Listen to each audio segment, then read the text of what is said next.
This is going to be a chill.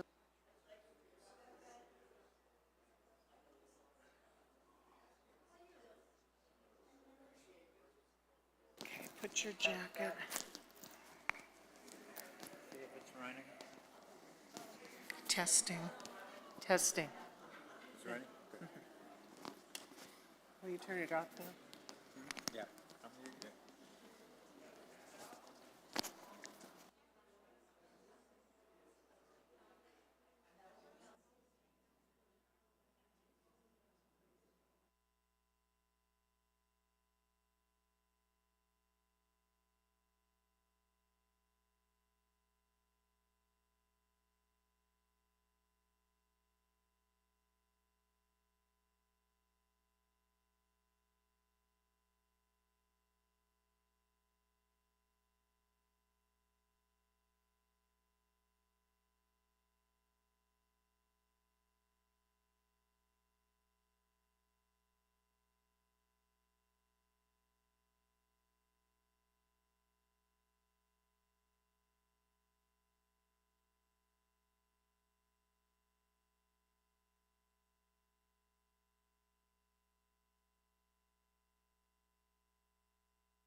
Hello, hello. Thank you, Andy.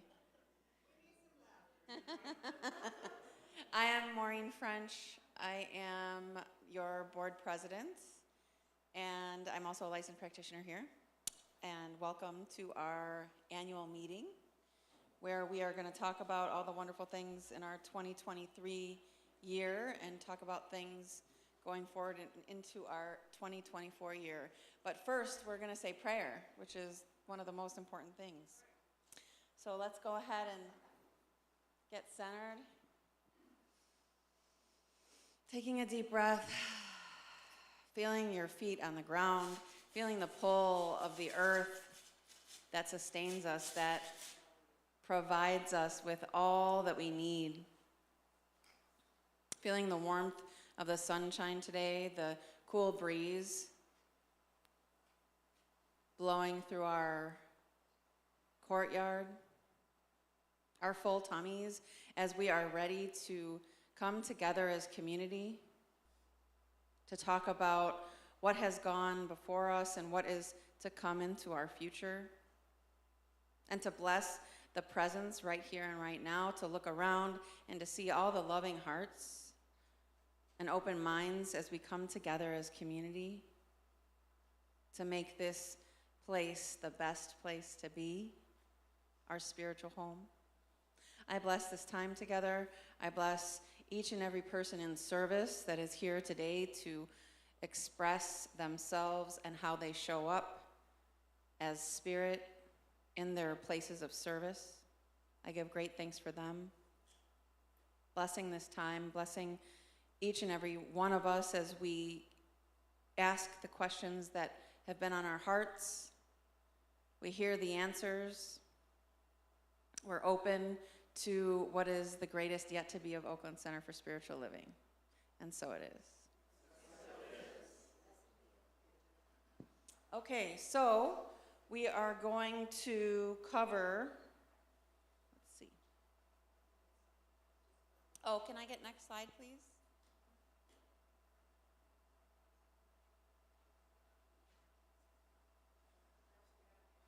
Could I get next slide? Oh, I knew she got it.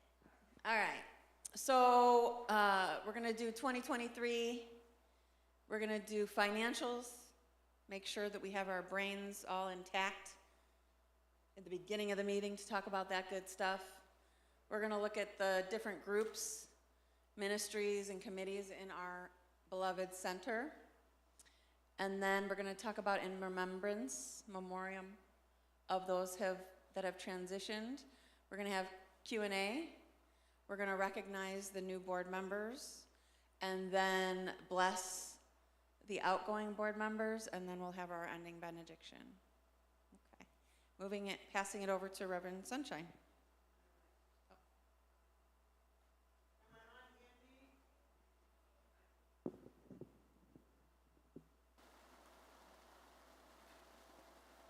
Hi, everybody. Hi. Just wanted to be sure you could hear me okay. I'm going to move these for now. Well, we can leave that one there. How y'all doing today? Okay. We are excited. I'm excited to be here today and see so many of you. Thank you for coming to this time of looking at where we've been and where we are and where we're going. So to start us off in what I'm calling ecclesiastical year in review, really, if you've been here at the center, you know some of this stuff, but when you look at an annual meeting, you want to kind of be reminded of some of the things that we did. So if we can go to the next slide, please. And let me just apologize up front. Some of the writing might be hard to see. We just wanted you to see a visual. We just want you to kind of pay attention to the speaker who's going to summarize it for you. It's a lot of information. Not every group is covered, and so we tried to summarize it as best we can. So this last year, we were busy. It was my first full year. We had selected classes and workshops throughout the year. We had 2 open forums and an annual meeting last year, and we're having another one. Our annual vision board party, where's Deborah, who is always so consistent with that, and she donates the funds to her calendar. We had our installation ceremony. We had the Holmes Institute graduation here. We had 2 graduates ourselves, Reverend Elena and Reverend Teresa, who's out sick today. And we had our practitioner graduation. We graduated 4 practitioners, so I taught that class when I came in, and we licensed them. So now we have 4 new licensed practitioners. Next slide. Thank you, and yes, you can clap. You can clap if you want to. This is participatory. We participated in several festivals. We were at the Oakland and the Alameda Pride. Oh, I have flowers falling, but I have more. We were at the Laurel Street Fair. We brought in 4 new members. We had a new member orientation, so we brought in 4 new members who several are here today, if not all of them. We hosted a joint practitioner paneling with 3 centers. Ourselves here at Oakland Center, East Bay Church, and Heart and Soul, and we even had a candidate from Napa. We had 9 people that we paneled, so that was a lovely event. We had our summer parking lot party. We had a silent auction, which was a real big hit and a great fundraiser. Thanks, Maureen and your team. Keep going. Next slide, please. We hosted an evening with Marianne Williamson. That kind of dropped in our laps, and that was a lovely thing to do. We had a concert last year. Together We Shine in November, which was great. And we combined in December all of the year-end holy holidays with the actual service during Sunday service, which people really seemed to like. We had our holiday crafts fair, and we had a retirement celebration for Constance Chapman. I don't know if she's in the house. So that was a lot. Let's give that a hand. Next slide, please. A couple of other noteworthy items. As I mentioned, we had 2 ministers paneled and licensed successfully, and letters of call are being extended to them. So you now have 6 staff ministers here at the Oakland Center for Spiritual Living, which is huge. Any ministers in the house, please stand. Okay, there's some of them. We hosted 2 educational focus groups, which you'll hear about from Reverend Catherine. We did the live scan application with the Department of Justice. Where's Jackie O? I just saw you, but that was quite a feat, and Debbie supported that. It's required, it's mandated, so this is important that we're in compliance. Thank you, Jackie, for that. We developed the community engagement survey that we just launched earlier this year, so we were doing that, and we have a new operations coordinator that we recruited for, hired, trained, and onboarded. Where's Steve? I think I saw him. There's Steve Carter. And we had the retirement and transition of our administrative and education coordinator, Constance Chapman. So let's give her a hand. I don't see her in the audience. Okay, and lastly, what's forthcoming? I don't know if this is lastly or not, but hopefully it is. We're trying to keep timely on this, and we have a lot of information to give you. What's forthcoming?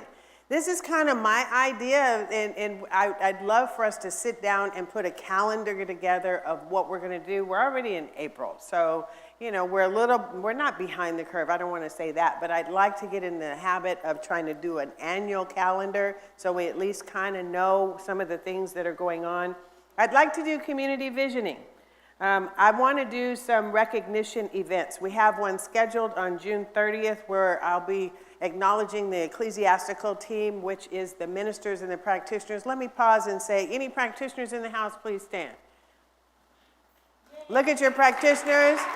There's only some, this is only some of them. Okay, thank you. I want to recognize recognition events for not only the practitioners and the ministers, but the volunteers. We thrive on volunteerism. And so I know we haven't yet had a big celebration, but we're going to. So hang on, because all y'all are volunteering, I'm sure, on multiple teams. And I also want to honor youth and family. So we'll figure out ways to do this. Put together the yay. Did somebody say yay? Yeah, okay. A 2024 plus calendar, so it doesn't just have to be for the rest of this year, but beyond. I have a project called, how many read the newsletter? Village News? Oh, yay! Okay, because I was told not many people read it, so at least y'all do. Keep doing that. That's a good thing. You've probably heard about Project Ida. That's my own pet project, which is a sexy way, hopefully, of saying information, data, and analytics. Because I want to get to know the community so that we can tell a story. If we can tell a story, you know why? Because we have new people coming. We have people who have been here before who are coming back. So it's this circular thing that's happening, but we need to know and collect data on who's here so that we can, if you go to somebody and say, come visit my spiritual community, and they say, tell me about it, that you can be telling them accurately about it.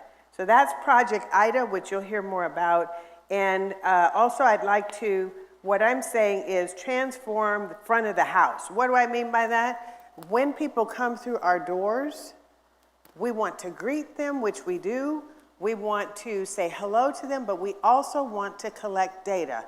Some of you don't understand and have mentioned, why are we still doing check-ins? Why are we doing Breeze? And where is that data going? We're still doing it because it's important for us to know who's coming, how often you're coming. We need to get a handle on who's online, because we have 40 people-ish, 40, 50 people online. I couldn't tell you who they are. We want to be able to communicate with them. If we have good data for them, then we can reach out and say and communicate. So this is important for us in our center. Next slide, growing list of activities for consideration. This is a random list, but the new board will be meeting shortly to brainstorm fundraising activities, which you'll hear more about. But we also want to keep balance with recognition events, things that we want to do in our community, such as get the community more involved. I'm going to say this up front. We have not yet gone to the financials, but when Elka comes up to present the financials, you will see that we need to raise some money, period. Many centers do. I am asking you to, if you are able, increase your giving. It's a direct ask. I don't know any other way to do that but to do it like that. And so you can pledge, as Reverend Jerry's reminding me, you can increase your pledge, whatever you need to do to be committed, because we need your help. That's the cold reality of it. When you see the financials, this is why. So that's the ask. We have a concert on May 5th. Y'all hear me talking about that, so want you to come to that. Some of this is happening, some isn't. I put asterisks there for things that we might want to prioritize. I'd like to do a chair dedication campaign. You know these chairs we have here? Some folks have seen in other communities where you get the little brass plates and you can dedicate it, and we have, so that would be like an instant fundraiser for us. Someone, mentioned the Oakland. Some of these ideas came from one of our board members, and I've supplemented. Oakland Interfaith Gospel Choir fundraiser concert, sound healing workshops. That's come up a couple times. Advertising use of our facilities by other people.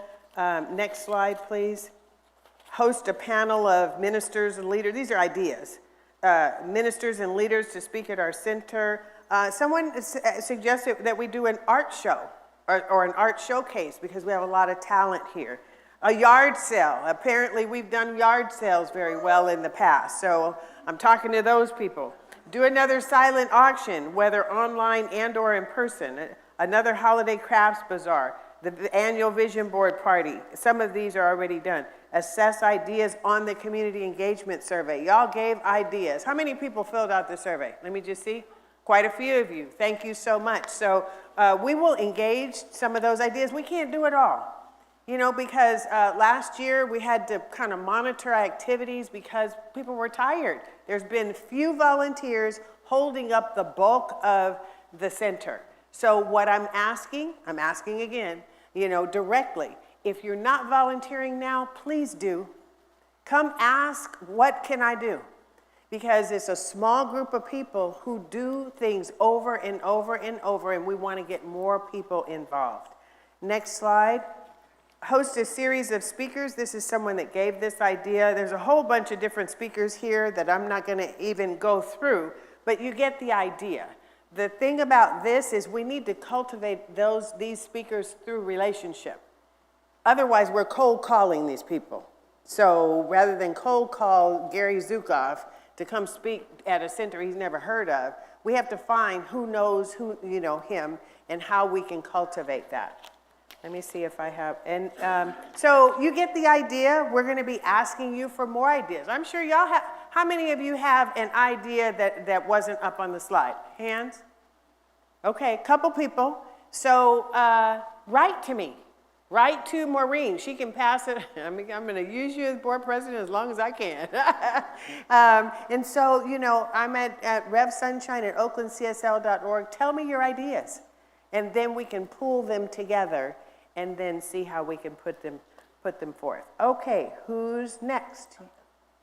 Elka is coming up to do the financials. Thank you, everybody.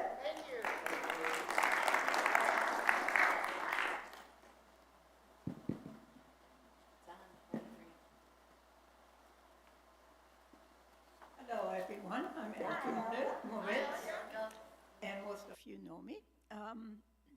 First of all, I want to thank Debbie Morris for 7 years of service in this role. Yay, Debbie. Thank you very much. Now, how am I going to see the presentation? I can just carry it down. Yeah, do we have one? Yeah, I guess I can just take it out of here. Yeah, let's do that. That'll work. Oh, okay, thank you. Yeah, okay. So, next slide.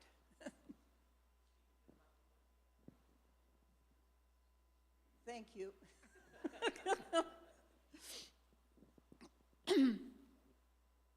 Okay, first of all, we present all the figures from 2020 through 23, so you can see what has changed, and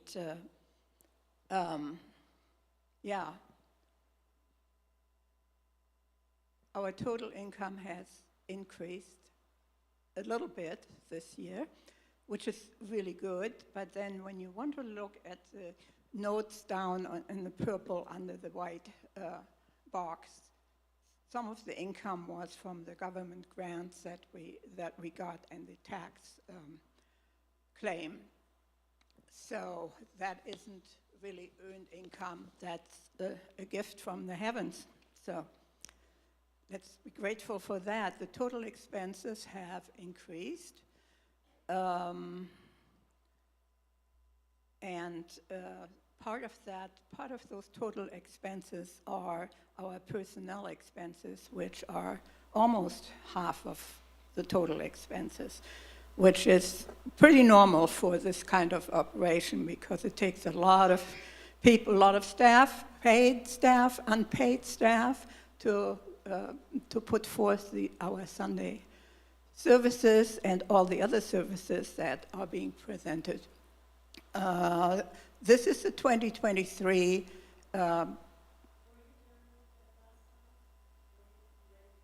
yeah, I'm good to go on, yeah.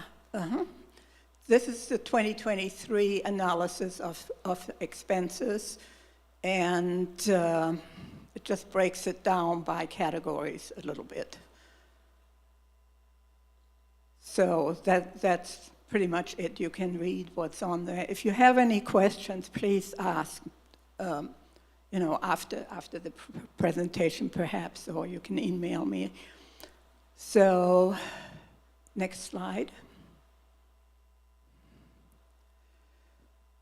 This is some assets and monies we have set aside, some of which we are definitely in need to preserve to keep up this property, this beautiful building, the two buildings actually, and whatever else may need funding. And we have this distributed into different accounts, as you can see. The operating account, the designated, some of the accounts and monies are set aside for specific purposes and are not available to be used for our monthly expenses. And our monthly expenses have been exceeding our monthly incomes. So I want you to know that and think about that. Okay, thanks. Next slide, please. Okay, thank you. That's it. Here's. Well, I hand the microphone to Reverend Jerry, who is going to talk about the pledges. Thank you, Elka. Reverend Sunshine Michelle, thank you. So, am I preaching to the choir? How many people here already pledge? Oh, beautiful. What happens when you pledge? What shifts in your life? It's not just about giving to our spiritual community to create an experience for us that is kind and loving and supportive and helps us on our spiritual journey, having this beautiful home to call our spiritual home. But what else happens to you? It's not all about just us giving to our spiritual home to keep it thriving. That's very, very important, as you know by the slides we just saw and what we'll be talking about. But what does it do for you? Because this is not a one-way street. Eliza.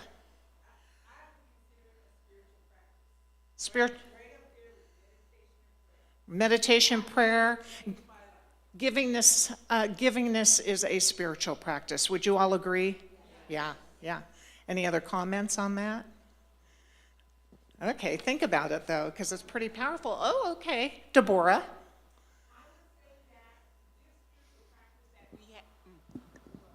This spiritual practice that I have in terms of committing myself every year absolutely helps the growth of our community. In addition to the growth of our community, it creates also the stabilization of this community. In addition to that, it also creates the longevity of this spiritual practice existing, of which we need more and more now than ever. And so Science of Mind, when we create this spiritual, when we give, it expands.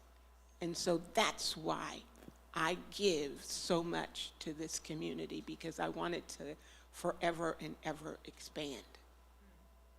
And I ditto that. Thank you, Deborah. it's a commitment. And when you become committed, you just do it automatically. If it's something you believe in and you're supporting and helping your spiritual home, it just becomes a commitment and you don't think about it. You just do it. And that frees you to think about other things, other financial things. So it's simple, commitment. So this is, the beautiful thing about this is if you look at the chart, this year in 2024, we have more income pledged in 2024 than we had last year. But look at the number of people. We had 101 people last year. This year, we have 80. So 80 of you are giving more, welcoming more good into your life by giving more. And you know, to close the gap between where we were in 2020 at 266,000 and where we are today at 217,000, we could sure use that additional 40 or 50,000. So I know there's more people out there to give. Our pledge poster still has some space on it for stars, so I encourage anyone on live stream or anyone who hasn't pledged to step into the conscious giving experience, because it really is a beautiful opportunity to give and to receive. Okay.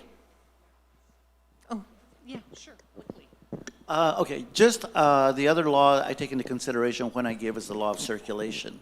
And just as I am blocking myself from giving, I'm blocking blessings coming into my life. And it's been proven in my life when I give, things come into my life. So it's a law of circulation that I'm looking at. Thank you. Lovely, thank you. Am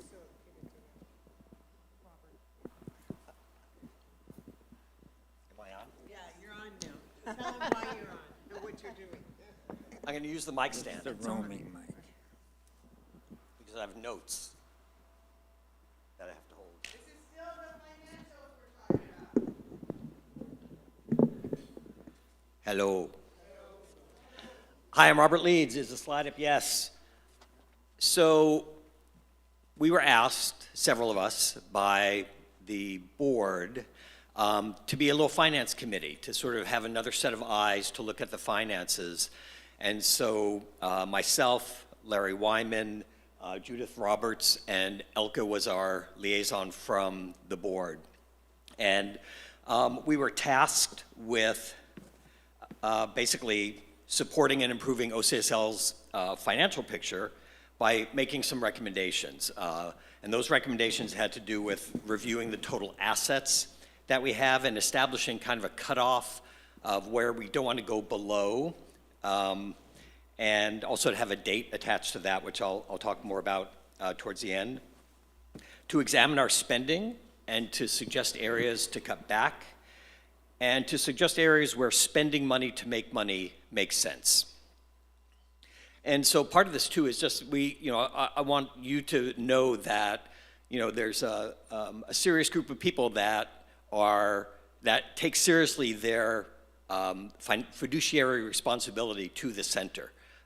We don't do things frivolously. With the money here, we really use it to the best and highest of OCSL. So a few facts and assumptions. OCSL's current expenses average, and you saw a little bit of this from the numbers that were up there, our current expenses average $7,000 a month more than our revenue. Now, if you felt a clutching in your chest, breathe into it, it's going to be okay. I'm going to put that number in perspective. But certainly we have to look at ways, we want to implement some ways to cut expenses immediately, and then also look at ways of increasing revenues. Deficit spending has been a reality since the pandemic.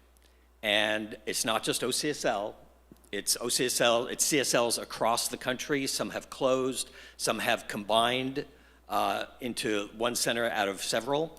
So this is not something that we're the only ones dealing with, but there have been a lot of challenges over the past 4 years, and we need to respond creatively to that. We have a solid portfolio of assets, which includes owning outright the property and the buildings, right? God bless you, Lillian Hopper. as well as having over $300,000 in cash in a variety of accounts. So this is really an opportunity to walk the walk, to practice abundant consciousness while also being financially prudent and sensible. So one of the things we looked at was reducing expenses.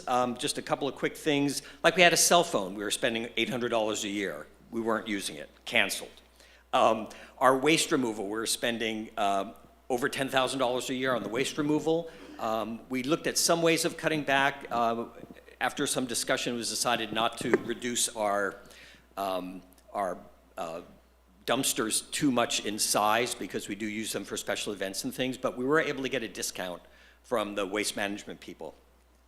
Gas and electric is a big expense for us. We spend over $15,000 a year on gas and electric, so we're looking for ways to cut back and like installing some smart thermostats, that kind of stuff.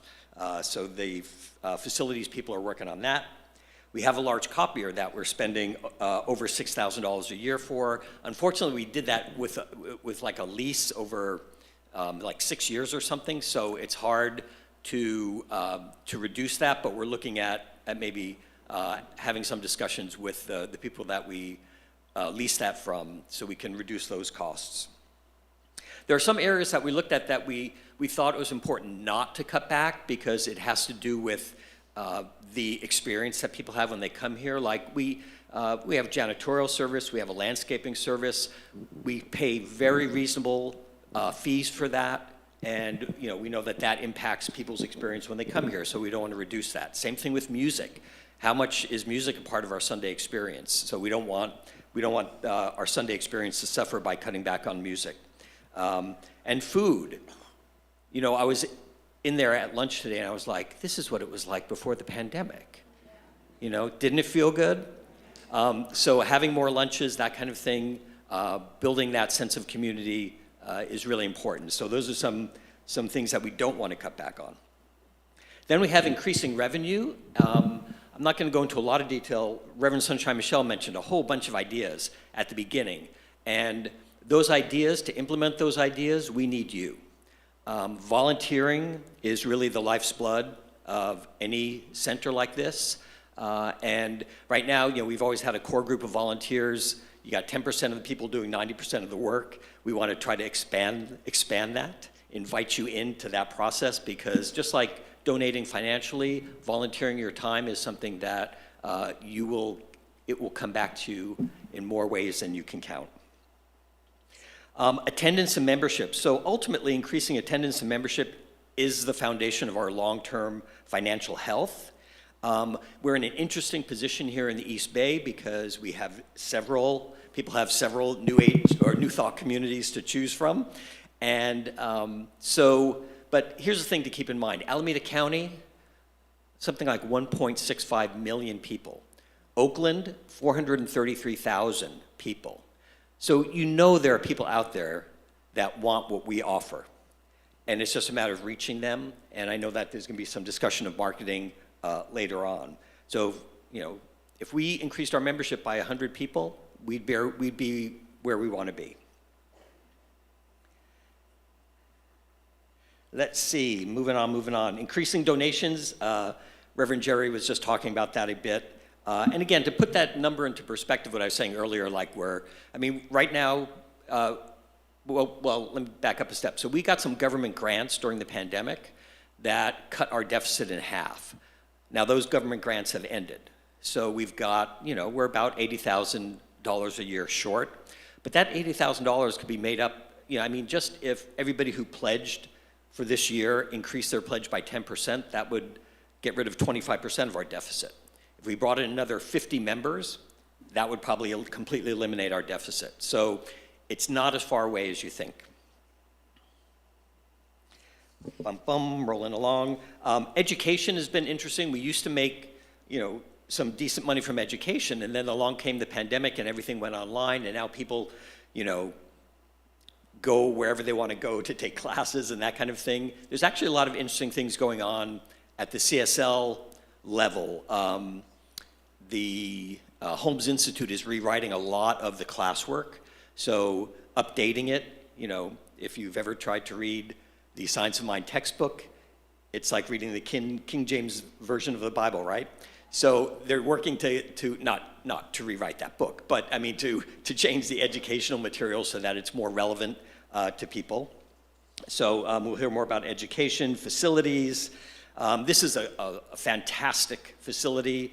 We actually made over $18,000 with people using it for their events, and we just wanted to increase that a little bit. Maximizing interest, we've got a lot of cash on hand, and like we had one account, I think the Summit CD, which was only getting like 1%, it was like $160,000, but we also were getting 1%, so we recommended just looking for the highest interest for those kind of things. We just don't want to leave any money on the table. Some further considerations, are there any other grants available that we as a religious nonprofit can apply for? Encouraging people to keep us in their wills and what's the word I'm looking for? Yeah. Everything you said. Yeah, and I know that at the CSL level, they're encouraging areas that have several CSLs to collaborate maybe in marketing. So those are some things to think about. We know that there are chat groups for CSL ministers. What are they talking about in terms of ways of increasing revenue? And home office too, what kind of resources do they have for us? So in conclusion, embracing Science of Mind principles with enthusiasm and creativity will open many avenues to us to improve the financial picture of OCSL. Again, we suggest, implementing cost-saving measures as soon as possible. But then, the other things to raise more revenue, that takes a little bit of time. So we recommended at least giving things until the end of this year to allow things, a chance to grow and come to fruition. We also recommended using like $200,000 as kind of a blinking light in terms of if we go below that, that we might have to take, some other approaches. So that's it, I think, for me. Yes, thank you so much to the Finance Committee for doing your due diligence. So that was Judith, Larry, and Robert. So thank you so much to them. So now we're going to go ahead and open up for questions for the finances. Does anybody have any questions for the finances? Yes. Behind you. Eliza has a question. Yeah, on the visuals, it was showing the pledges collected for the year, and does that mean, so it was much lower for this year, does that just mean that people's monthly pledges haven't been collected for the whole of 2024? So what you were seeing, Eliza, was what was pledged and what was collected. This year, the 217,000 was pledged, but 5,400 of it was received thus far. So at the end of the year, you get the full comparison. And I am trusting and knowing that that number even is higher than what we are showing right now. So that's just kind of year to date. Okay, that's all for now. Any other questions about finances?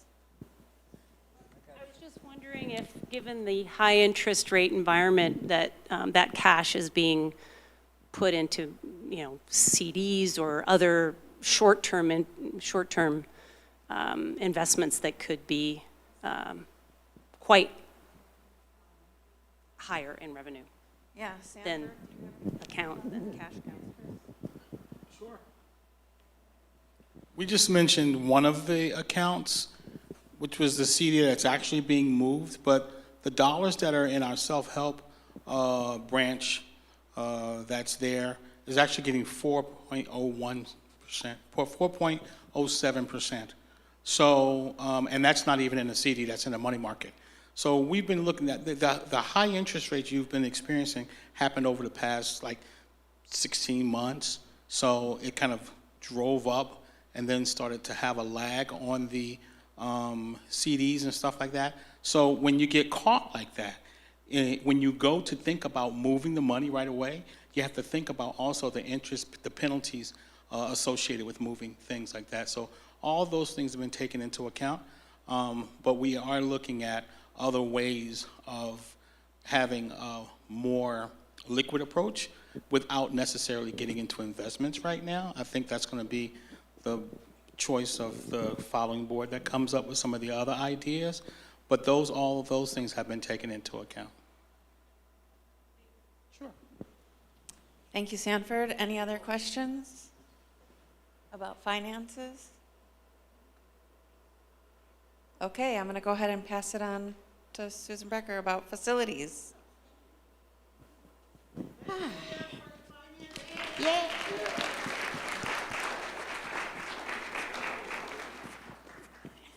I'm Susan Brecker. I'm a practitioner, and I am the events coordinator for our facility. And I'd like to reflect the picture up on the screen. In 2023, we had 19 agreements that netted us $13,091.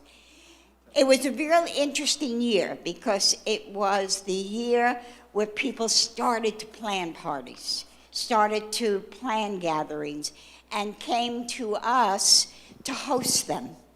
And we did all the paperwork, and a lot of people canceled because it became a concern when the virus kind of took a new turn and started to reveal itself in other ways. So that limited our income level. But in this year, at the first quarter, our 7 agreements are $5,602 just for the quarter. And I will let you know that we are booked with at least 2 events per month until the end of the year. So let everybody know they're not only memorial services. We do lots of trainings, we do weddings, we do bar mitzvahs, we do and quinceañeras, and all kinds of wonderful events. So let people know what a great facility this is for a party. One of the best things we have, other than the physical plant, is a parking lot. Because a lot of places do not have the ability to park as many cars as we do. And it is a real big plus for a lot of people. So let people know, if you hear of anybody saying, oh, we're going to do this, we're going to do that, let them know that they can do it here. So thank you.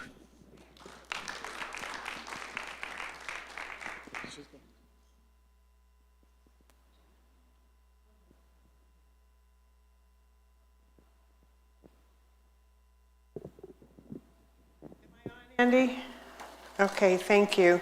I just want to say, as Susan, before I go to the next one, that somebody said to me recently that they know of, we want you to get creative and think outside the box. So whomever I was talking to, I can't place it right now, was saying that we could consider, for instance, Jewish services usually have their worship service on Saturdays.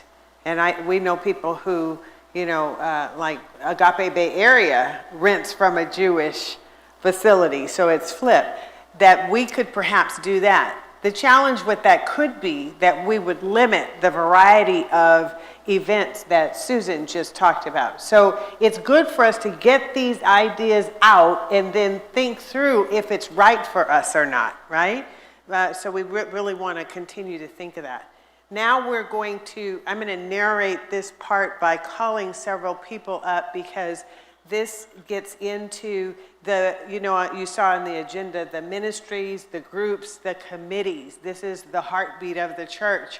Not everyone is going to come up here, but I am going to acknowledge the different teams. But I've asked a couple people in particular that have hot areas like education and like marketing to come speak to you, but I do want to acknowledge, this is all about acknowledgement, right? This is about celebration. That's what the annual meeting is for. So we want to celebrate our community while at the same time looking and delving deep into how we can make up this difference that we're, and not look at it so much as, oh my gosh, we're imploding, we're going downhill like that. No, the pandemic created, there's so many other spiritual communities who are in similar situations that we are. We just have to do what's right for us. So that's what we're about to go into. So the next slide talks about sacred service, right? And Mahatma Gandhi said, when you surrender completely to God as the only truth worth having, you find yourself in service of all that exists. It is a sacred service, just like Eliza was saying that tithing is a spiritual practice. So is sacred seva and giving of volunteerism. It becomes your joy and recreation. You never tire of serving others. Next slide shows, and I apologize if anybody's left off of here or any of the groups are left off, but when you look at this, these are at least some of the groups that we have here: administrative services, service announcers, bookstore, diversity circle, education. We just booted up a social justice ministry, facilities, gardening. I love coming to work and seeing the gardeners. They just have such joy about pulling weeds. It's so lovely. Kitchen and refreshments, which, as somebody said, Robert said, we want to build out and beef up. But are Amy and Craig here? Let's give them some love. For the coffee and the tea, and Reverend Jerry is for, y'all don't know this is behind the scenes. Reverend Jerry is forever replenishing our snacks. Somebody told me, yeah, but we want food. But you better believe the snacks that we have get replenished and y'all eat them too. So let's give her some love. Our media, our media team, our media team, and Peggy and Trisha and Helene and Andy on sound and music. You're going to see some slides, but it just is so much to what makes our community what it is. Music, the nominating committee, which brought to you these board members that are coming on board. Our nonprofit partners we heard from today, the Transgender District, and I'll call on those groups when it comes to it. Ministry of prayer, we're always praying for people, always. Y'all hear about it, and somebody came up to me today and said, thank you so much for all the prayers, because it's working. It's working. Ushers and greeters, the welcome table and check-in, youth and family. This is just a slice, probably, of what we have here. So let's go to the next slide. Practitioner Leadership Council is currently Susan Brecker, Susan Urquhart Brown, Dodie Cheney Fernandez, and Andy Robbins. We have about, I don't know the exact number, I apologize, about 27, 28, is that right, licensed practitioners in our midst. You see many of them surrounding the congregation on Sunday. And so let's just once again have the Practitioner Leadership Council stand. Andy's already standing. Who else is on the council? Stand up. There's Dodie, there's Susan, and then there's Susan Brecker. Thank you for your efforts. And once again, any practitioners in the house, let's give you some love again. Stand up. Practitioners. I see more than us standing up. Don't make me call you out. Very good. Okay, and so now I am going to bring up, she was really reluctant to come up here, but I said, they've got to hear from you, okay? I want you to come up and say something. Will you please welcome to the mic? I'm going to give her a mic. Give me a mic right here. Okay, Ms. Jackie Onepede in Youth and Family.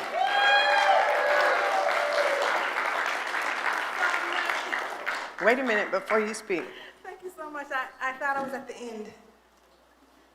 You know, bless you guys. That's not my God at the end. Hello. Hello. Hola. Okay, you see me? So I'm sitting down. I'm supposed to do highlights, right? This was so hard for me because we had such a wonderful year. Speak into the mic so the live Can stream. you hear me now? Yes. We had such a wonderful year, and it was very difficult to highlight everything, so I'm just going to give you the past quarter. The first thing we have is a nursery. The nursery's open.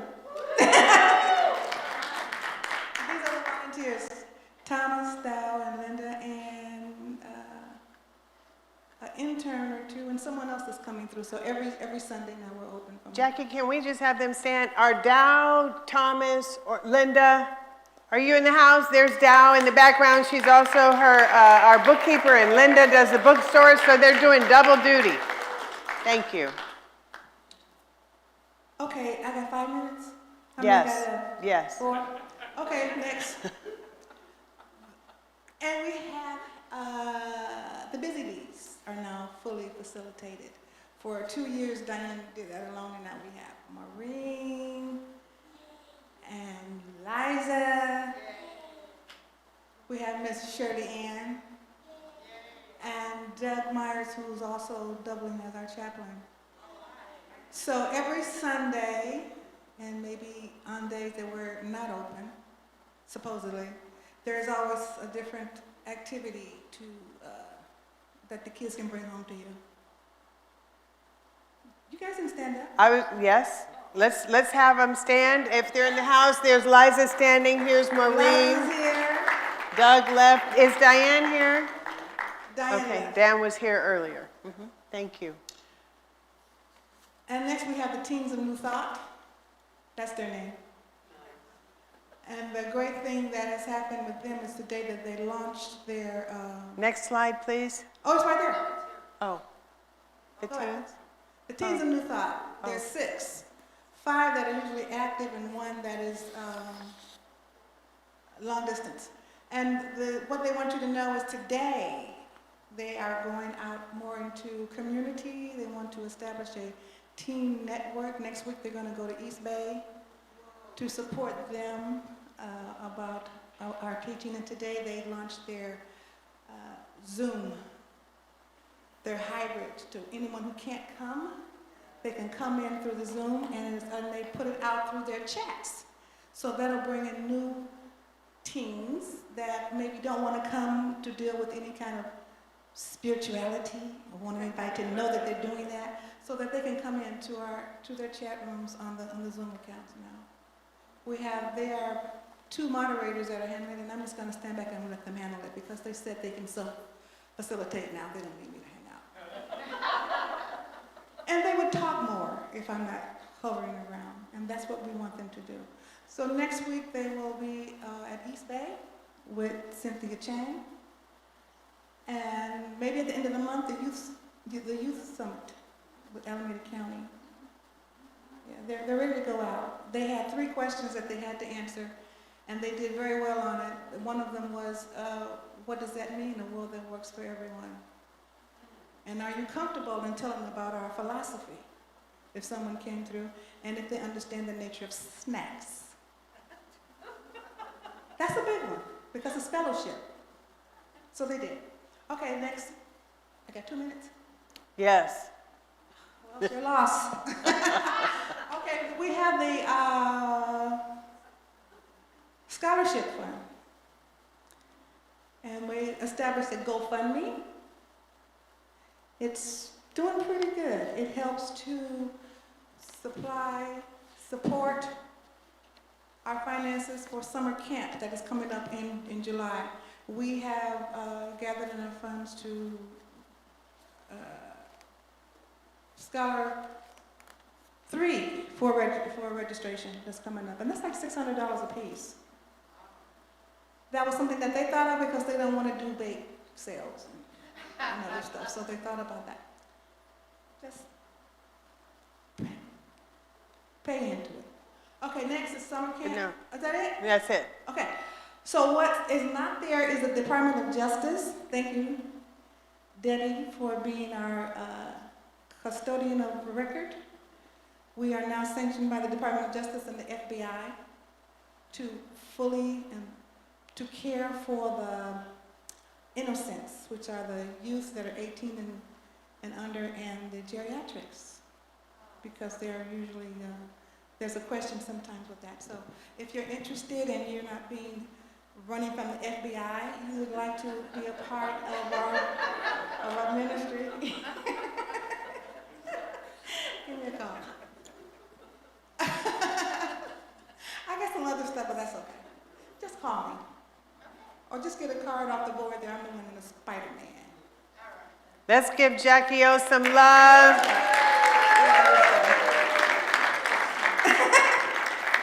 Thank you. Do we do questions now or no? No, not, we'll do it at the end. Oh, do I have to stay?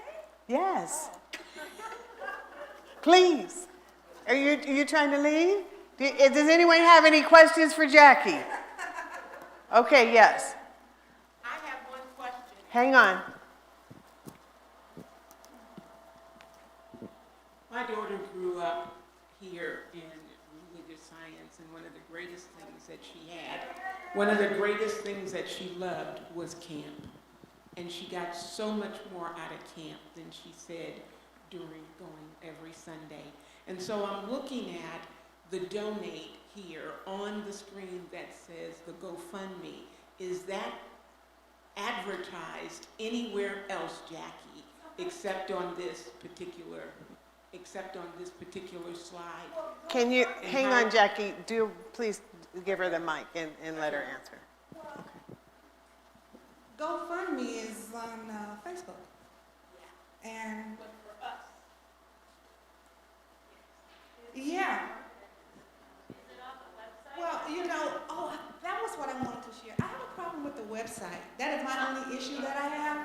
And so I know it's imperative, it's a must that the website must reflect where we are today, especially for the youth and family, because our group, our particular audience, they keep their phone in their pocket and they look up the web. They're not looking in the newsletter all the time, and they're not trying to find a card on the board or see who to call. Every new person that has ever come through here, they said they saw us on the website. Every new person that I've introduced to. And the thing is, it's not accurate. The time is wrong on it, but yet, they did find their way. So that is the only issue that I have going on right now, and it might be something that's probably overall for all of us, but definitely for the youth and family page, because we have a calendar that we want to upload to let people know where we're going and where we are, the things that we're doing. Because, like I said, the teams will be going out pretty soon, and they want everyone to know where they are. You can join us or whatever. So, again, if you're not want to be running from the FBI, I'm sorry I had to say that. I think that is so funny.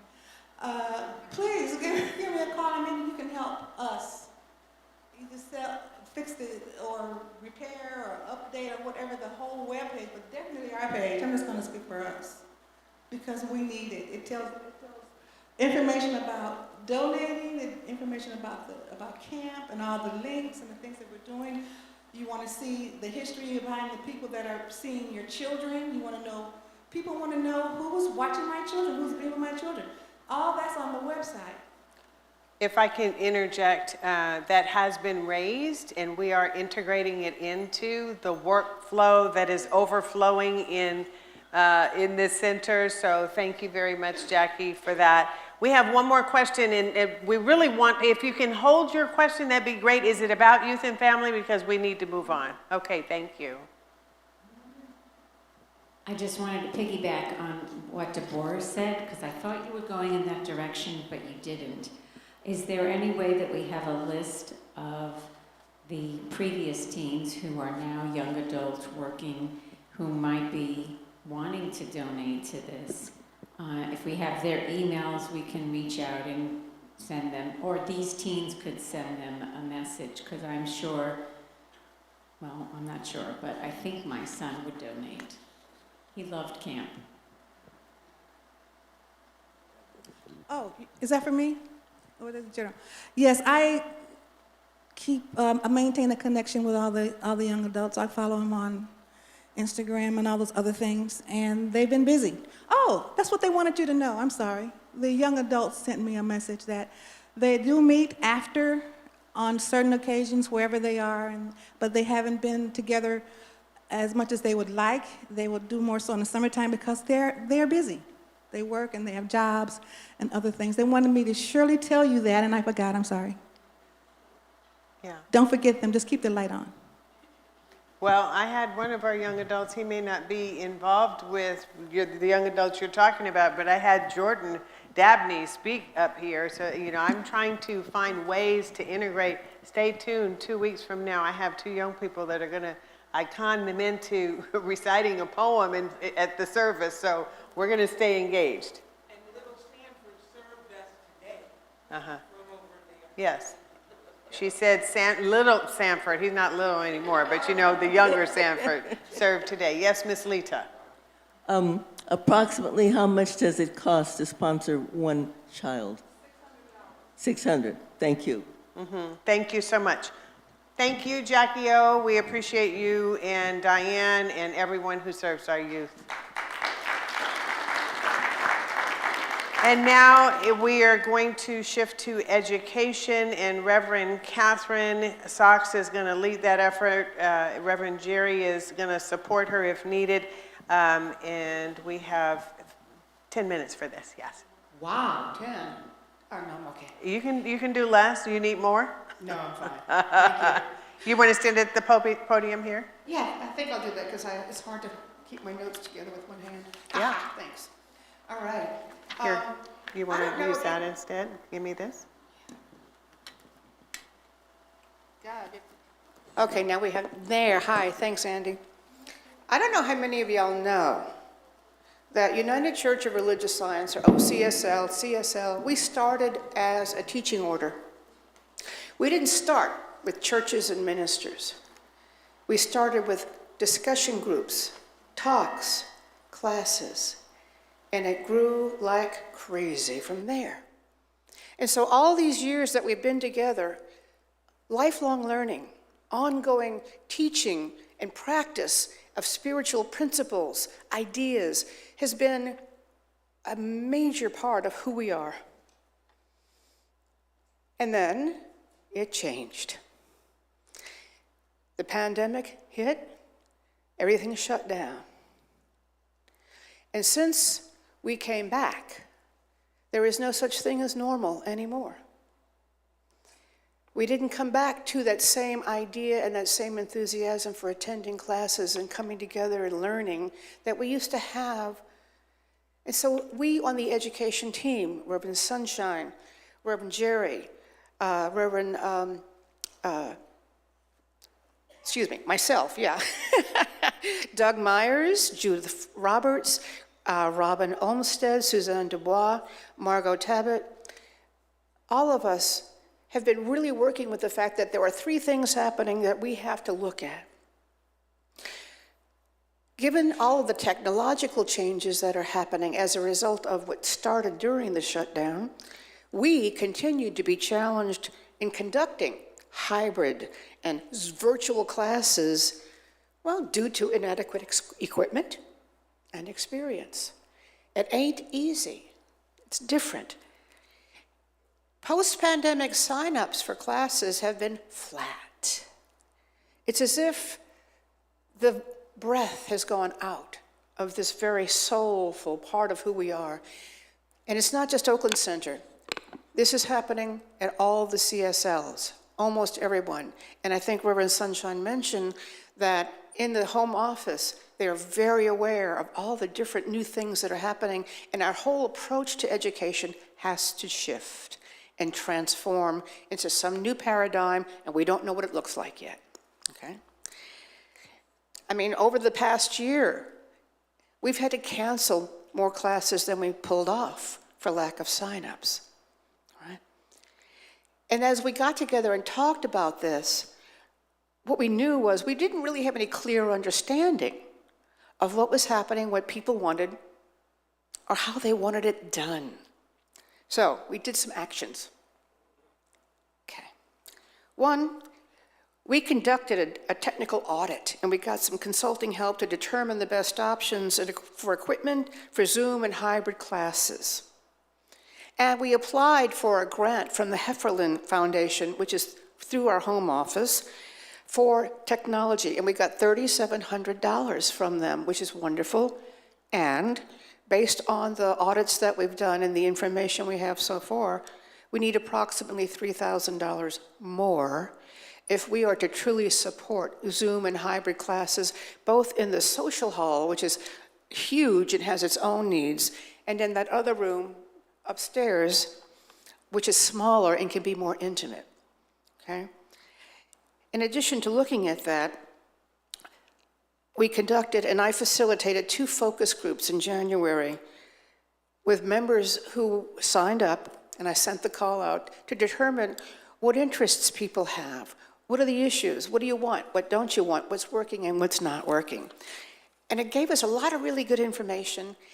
And interestingly, the information, the key points that I gathered were exactly, almost consistently the same kind of key points that we're finding in the home office across the country.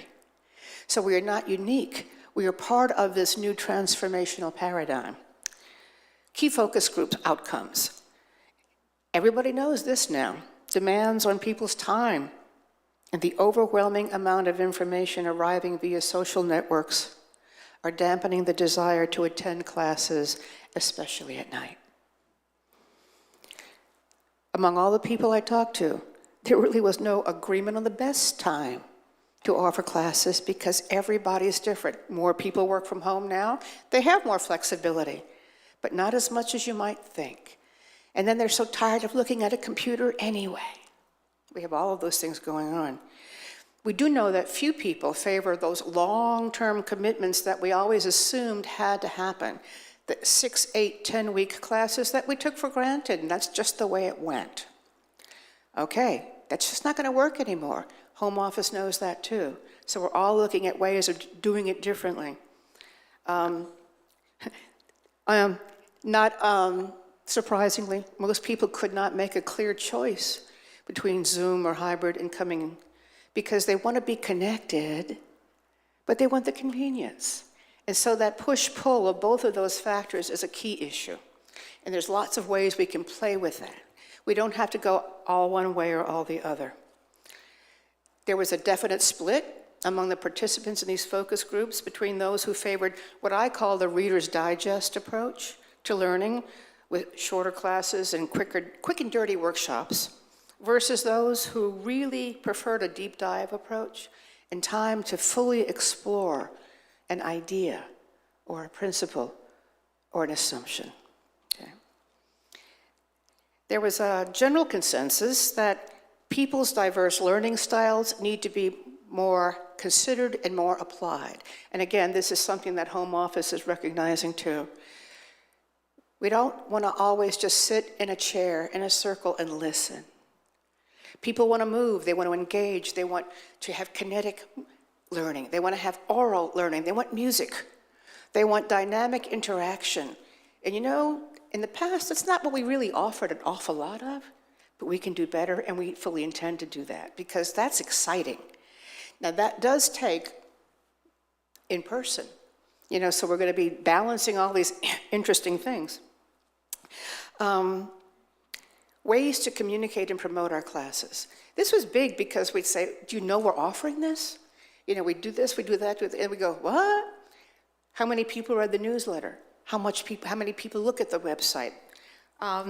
So there were recommendations that we want presentations from facilitators. Again, it's that personal touch. People out in the courtyard going, I'm the one facilitating this class, come talk to me and I'll tell you why you're going to love it. That kind of thing. We used to do that more, and we shall do it again as the weather permits, okay? There were a lot of people who wanted, believe it or not, printed handouts that they could take away with them so they could remember, oh yeah, this class, not just see it on a slide and then go home with nothing. And we talked about the whole ecological issue of using a lot of paper.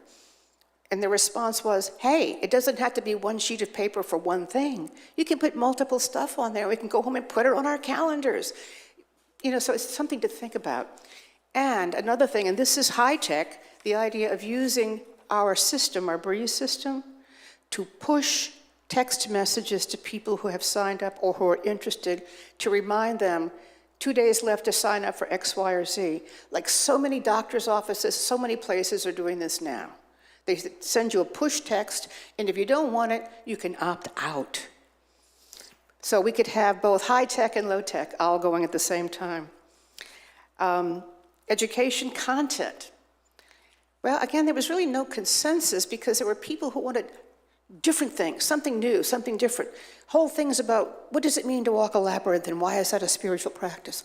Other people went, you know what? We assume people know the basics of science of mind, but when was the last time we taught anything about how to pray? So again, it's either or, both and we'll have to figure that out. Definitely things that were coming up, more people wanted more small groups. Small group discussions, like the women's group that Jerry and I facilitate, the Dr. Dan group, the Aramaic teachings of Jesus that Reverend Sally started. These things take off and they become in the moment and they shift and change their purpose and their goal depending on who's there. And people seem to really respond to that. More workshops after Sunday services instead of 6 to 8 to 10-week classes. And some people said, but I still want the basics. What if we could take an 8-week class and break it down into 2, 2, 2, or something like that, or a weekend and make a retreat out of it. So there are ways of playing with the timing of these things that might be more appealing to people. Our next steps then are to explore funding opportunities for purchasing and installing the needed equipment for clearer, cleaner Zoom meetings with better interactive capacity. None of this freezing stuff and the fuzziness and the whatever, because there is equipment out there that can make it real, that can make it really tight too. Look into staging this process for buying, purchasing, installing, and beginning to use equipment over time, because we all know what the financial systems, our situation is. So this is just something that we have to put into that mix, okay? Begin to explore the educational offerings we have and how can we adapt them, rewrite them, revise them, edit them, break them down into different ways of offering, small group discussions, weekend kind of retreat things. And we're going to be looking at that as we begin to offer new ideas for spring, okay? We're going to look into that text push capability that we can do, and then incorporate more ways to gather feedback as we go. Because it's very clear to us now that things are changing so quickly. People's needs are so diverse that we can make no assumptions. None whatsoever. We're going to have to test it every time we take a step. We're going to look back and go, yeah? No? Okay. But we need to do this with all of you. Engage with us, please. All right? This is what we need from you, to engage with us, to think about signing up, even if it's going to make you kind of step out of your comfort zone for just a little bit, okay? Talk to us. What appeals? What turns you on? What turns you off, right? Be willing to take a chance with us as we offer something different and new. Bring a friend. Be a friend who is brought. Recommend ideas, books, subject matter, spiritual practice, workshops that you want to know more about. We are willing to engage. We want this to be fulfilling, and we want it to be something that is fulfilling to each person, so that together we can bring back to Oakland Center, not just to, in fact, to all of CSL, that dedication to lifelong learning that got us to this point to begin with. And that's what you're going to be hearing as we move on. Thank you.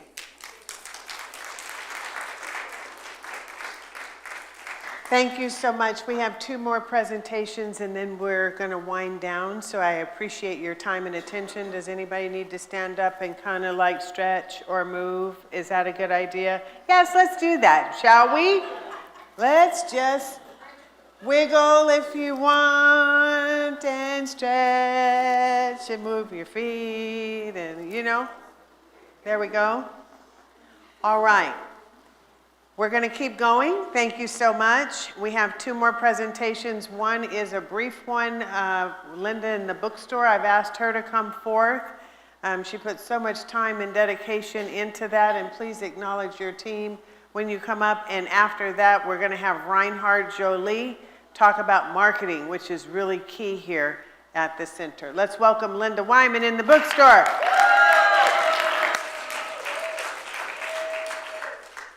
Hi. I just want to say, first off, when I applied for the job as bookstore manager, I was a speech therapist. I had no retail experience, no bookkeeping experience. All I had was a love of the science of mind philosophy and gratitude for the OCSL community to be with me and my family over the last 5 years, whenever we needed them. I just wanted to serve. And that's all I ask my volunteers. We'll train you to be a cashier. We'll train you to do the inventory. We'll train you, but a love of this community, a desire to give back is all we need. And I want to thank my volunteers, which is a little bit different, which is up there. I'm going to go from the first of the month to the last. Our newest one, Sheila Foster, please stand up. Oh, okay. Well, I have to kind of go in order because that's not right. Second of the month, Helen Wyman, she's not here, and me. And third week is Aaron Gaffney and Dal Becker. And the fourth Sunday of the week is Beth Van Arkel and Vicki Durst. And thank you. They always show up. If they can't show up, we trade, we get it done. And they are so reliable. And thank you so much. So, and we could use a couple more volunteers with that. Up here,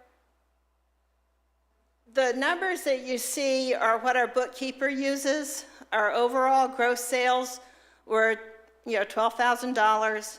The cost of goods, that's what's in our inventory. At the end of the year was almost $9,000. We made a gross profit of $3,500, and our profit margin is low. That's because you all like to buy things on sale. But that's okay, because our bookstore is not a profit-making organization. It's a service to the community. We want to give our community what they need and to grow, both spiritually and personally. So I want to talk a little bit about the numbers that I use.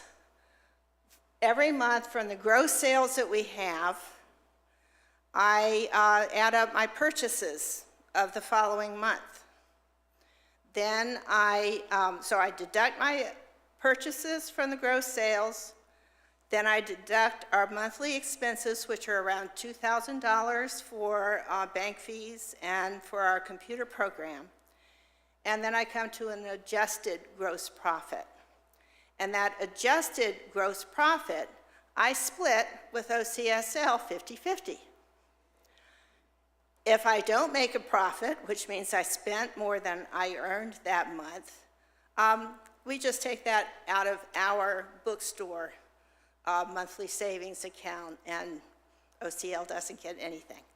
But I want to say at the end of 2023, we're a tithing part of this organization, we contributed $2,193.20 to OCSL. Everything else from the adjusted gross profit, I use to put back into the bookstore. And, I've kind of gotten into, this month is Poetry Month and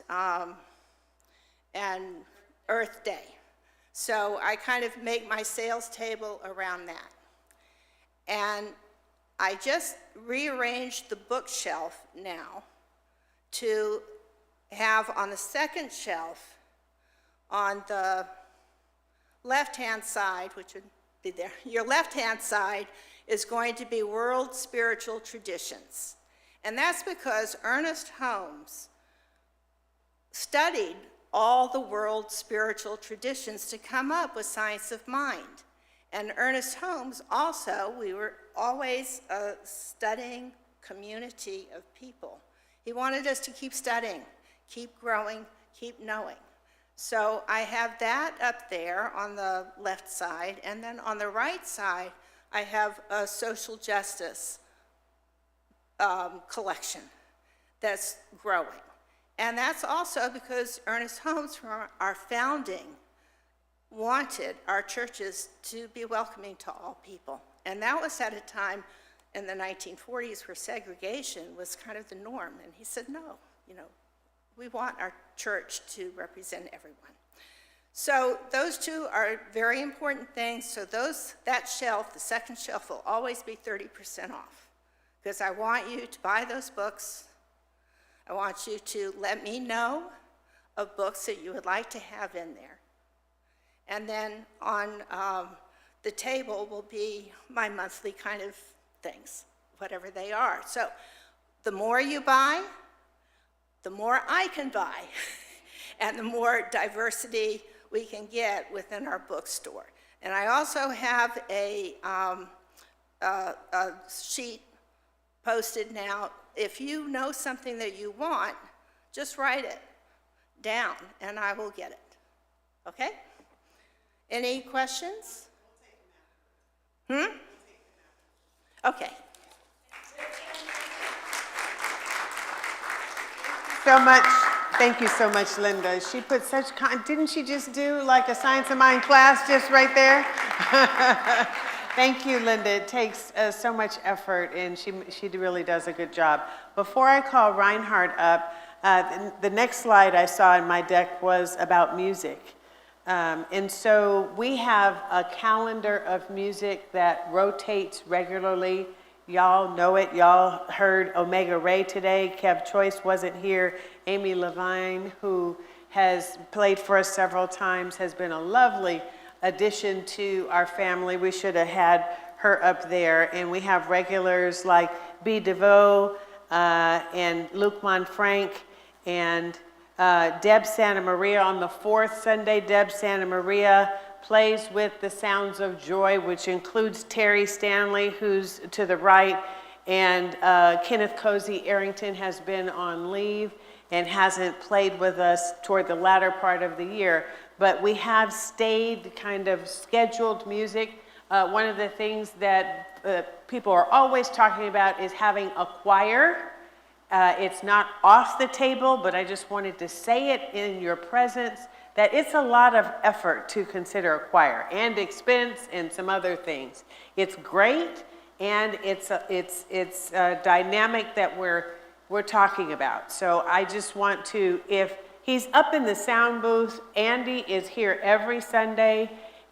He is a coordinator and a liaison of the music as well as the sound. He is ready to step down. I have said that to you before. He has brought it to my attention even closer. And so we are looking for someone to help stand in for music. Meanwhile, your minister is going to step in, which is not my role, but music, as Robert said, is so important in our community that we need to have someone coordinating that. So if you know of somebody, if you have an interest, if you're willing to be trained, whatever it is, I am asking you. So when you hear me say that, I am trying to be as direct as I can to what is needed in this community. I am asking you to help us find a coordinator for music. Meanwhile, please turn your attention and applause to Andy Robbins. Let's give him some love.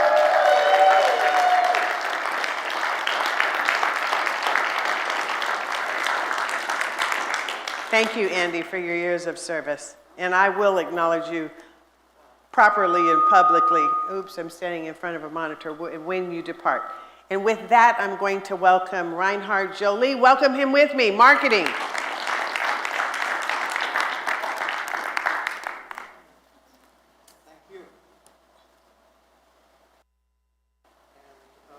Thank you, Reverend Sunshine, that initiated the stretch, because that was actually my planned start of the talk. I mean, it's now about 2 hours after we all ate, right? Our biorhythm is pretty much at the bottom. You all want to go home. Now I'm coming up here talking about the marketing support group. Some of the things you will have already heard, and you just want to go home, I know. So, but bear with me for a little while. Looking at the slide, I know we are commonly referred to as the marketing group, and it's not a sort of a magic bullet that, okay, so there you have those 3-4 people and you press a button and all of a sudden marketing happens. No, we are a marketing support group. That means we are supporting all kinds of other activities, events, regular programs that are happening here. And I would like actually to point out the people that could equally well or even better hold this presentation. There's the wonderful Helene back there. Then we have Beth in one of her many roles at OCSL. We have a new addition to our group, Reverend Teresa. She's not here, I believe, today. So she will much stronger step into our online marketing activities. And clearly, Reverend Sunshine, she is needed in our group, I mean, for multiple reasons. For one thing, we can immediately make decisions, but also, as I have tried to mention, since we're supporting a bunch of activities and groups here, it's important to know what's going on in other areas of this organization. And so we couldn't do it without her. Okay, so moving on to so what I will talk a little bit about the engagement survey that was already mentioned, about our online marketing program. Then I will tell you other things that we have done and we will continue to do, event support and outreach. We're also creating and refreshing marketing materials and a little bit about marketing objectives that sort of dovetail with some of the things that you have already heard before. So, okay, next slide, please. So this community engagement survey was really a part of a broader effort, and this is what Reverend Sunshine mentioned before with that 3-letter acronym, to get information and data, make that available, that we can make smart decisions going forward in terms of, growing the community and moving us forward. So we have sent out, as you probably all know, I'm sure I'm preaching here to the choir in a sense, although you're not members of the choir. You know about this survey that you have received, and maybe by show of hands, who filled out the surveys? I think we've already done it, so pretty much everybody here in this room. So we got 71 responses. We sent it out to 600 or more people that are in Breeze. And in Breeze, there are a lot of addresses and numbers or email addresses that we had from people who may have been here, quite a few years ago, or they came to an event. So not all people are really that much engaged. So we got 71 responses back. And if we flip to the next page, the numbers that you will see now in parentheses are absolute numbers. So it's not a percentage. It's not, so if I say most of the respondents are members, so the 51, so that's not 51%, it's 51 of the 71. So the vast majority that filled out the survey are members. So that's, it makes sense. I mean, the closer you are, the more engagement you have with the community, the more you are to provide your opinions and so on. We know that. Well, I mean, look around, guys. I mean, or gals, I should say. I mean, we are very strong female, very many women in this organization, right? So maybe that leads us to later on to say, well, where are all the men? You know, maybe we need to reach out to have, you know, a special effort to reach more men, to have more diversity in the organization. We are skewing older. There are, you know, 36 respondents of the 71 are 55 years and older. And again, yeah, we can look around in the room and probably many of us will say, yeah, I will probably belong to that group, right? Again, race, ethnicity, also not a surprise, right? I mean, Caucasian, white, African American, living alone, single, that goes, of course, with age. And we are, many people here from Oakland, Alameda, San Leandro, Berkeley, etc. So there are a number of other towns around OCSL. Next slide, please. It's a good mix of sort of the tenure that people have here. We have a good portion of people that are fairly new, I mean, that joined in the last 5 years. But again, I mean, based on the demographics that you have seen before, people who responded to the survey were skewing a little bit older. 27 people have been here more than 20 years, so that's quite something. Next page, please.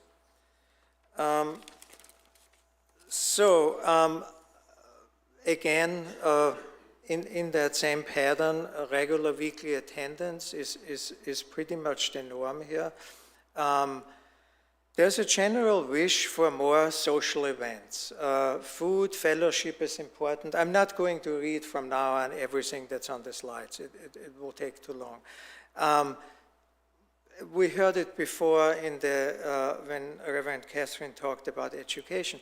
There is somewhat a need or a wish to have shorter classes. And hybrid is very much en vogue, so to speak. I mean, people want to have the option. Even if they are, you know, at the end of the day, then either come or do everything online. Yeah, in an ideal world, I'd like to have it offered for both options, right? Sometimes I want to stay at home, maybe once or twice I want to come. Now, in terms of the slides, if we can flip to page 42, if we can do that now. We got a rich variety of results when we had open-ended questions, and I just need to make sure I'm following here. So when we asked about, you know, what gives you spiritual nourishment, and this was meant other than what was on the list. So this was just that list, you know, what are you doing at OCSL? Are you attending Sunday services? Are you then attending classes and so on and so forth? What else is there? So again, I mean, we have heard this before. Music is very important. Community building, everything, you know, from retreats to parties. We had the parking lot party that was mentioned before. Various OCSL offerings that we currently offer or have offered in the past came up. The Women's Spirituality Group, the Diversity Group, Visioning, Gardening Group, Morning Meditation, and some very, very specific pieces that we're currently not offering. And this goes, I think, into that broad bucket of sort of ideas where we can, the planning team and the leadership team here can draw some ideas of what else to offer or what's really interesting to people. Some people mentioned Buddhism or mysticism or, you know, other things. So there's a wide variety here.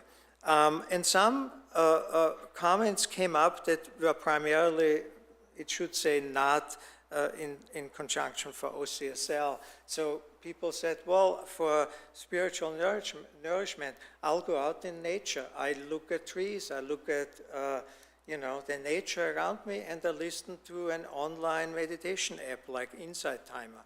I'm reading at home in the morning when I wake up. The first thing, I'm reading the Science of Mind magazine.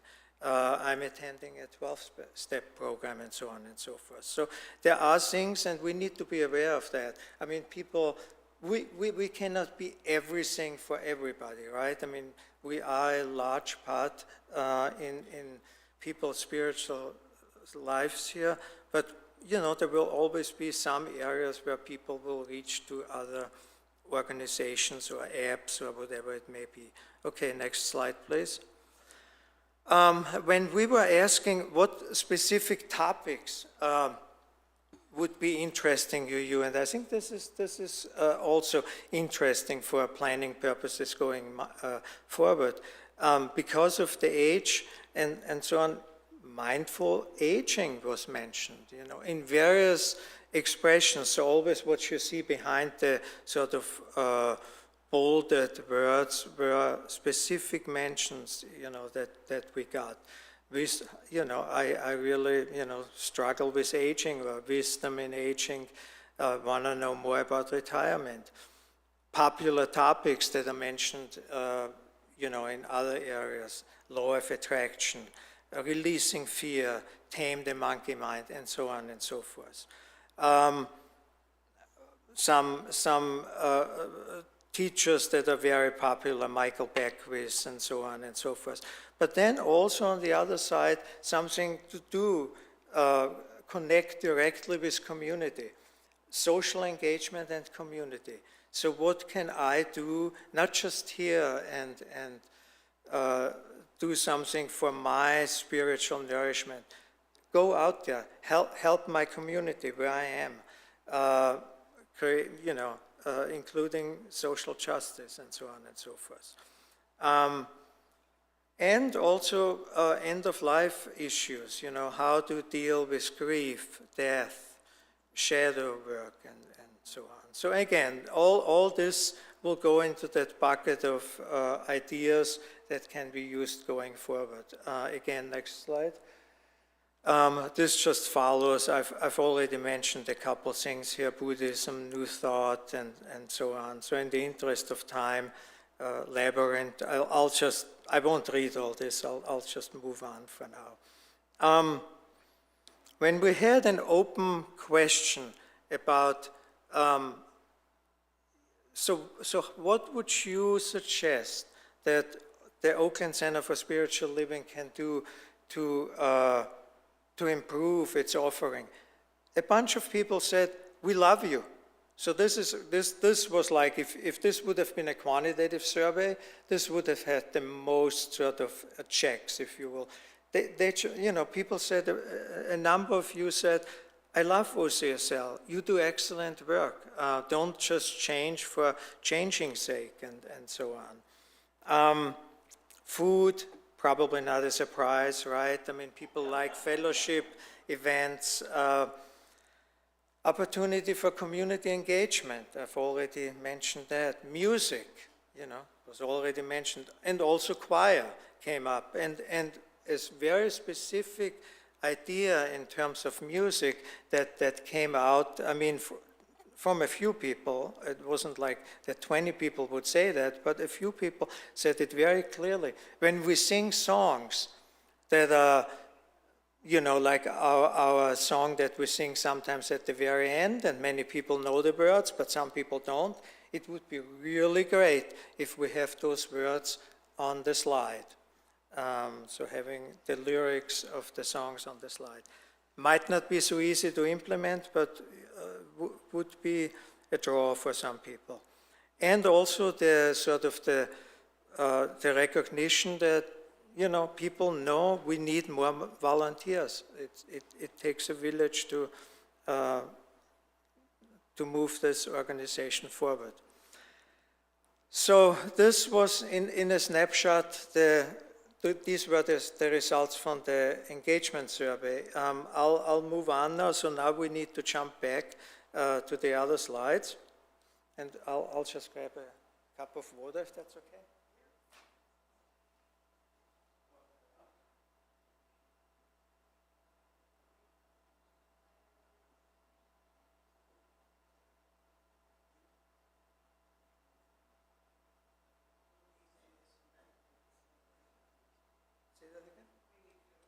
Yeah, I'll move along. All right. Trying to go faster. Okay, so the online marketing. We started to work with a group called City Scoop. And this is the area where in the future Reverend Teresa and Helene will be stepping in stronger. So we started at the end of last year. We got a very good price, if you will. So we are not paying much money, and we can engage them in a way that they will publish articles. So they will increase our internet presence, in short. And we can go to the next page. We have already seen over those few months where we have engaged with them, so from November till February, and actually it went on. We got newer numbers even for March, where it went up to 50%. So our overall web presence increased. So we haven't done a perfect job in terms of, how we utilize the company and how we utilize, our online presence, but we've already seen some traction. The need for an updated website, came out here as well, and also the need for some more blog posts, if you will. Next slide, please. So this, we've already talked about event support and outreach, so we are going to do that. We are here, you can tap us on the shoulder, and we are here to help you all support these events. Next slide, please. So these are some of the objectives going forward, and I hope it dovetails with some that was already said by Reverend Sunshine. We will, continue to support these various groups, activities. We'll have even a more robust online presence, and we know that people, young people especially, they are trying to find out things about all kinds of things, including spiritual communities over the internet, for sure.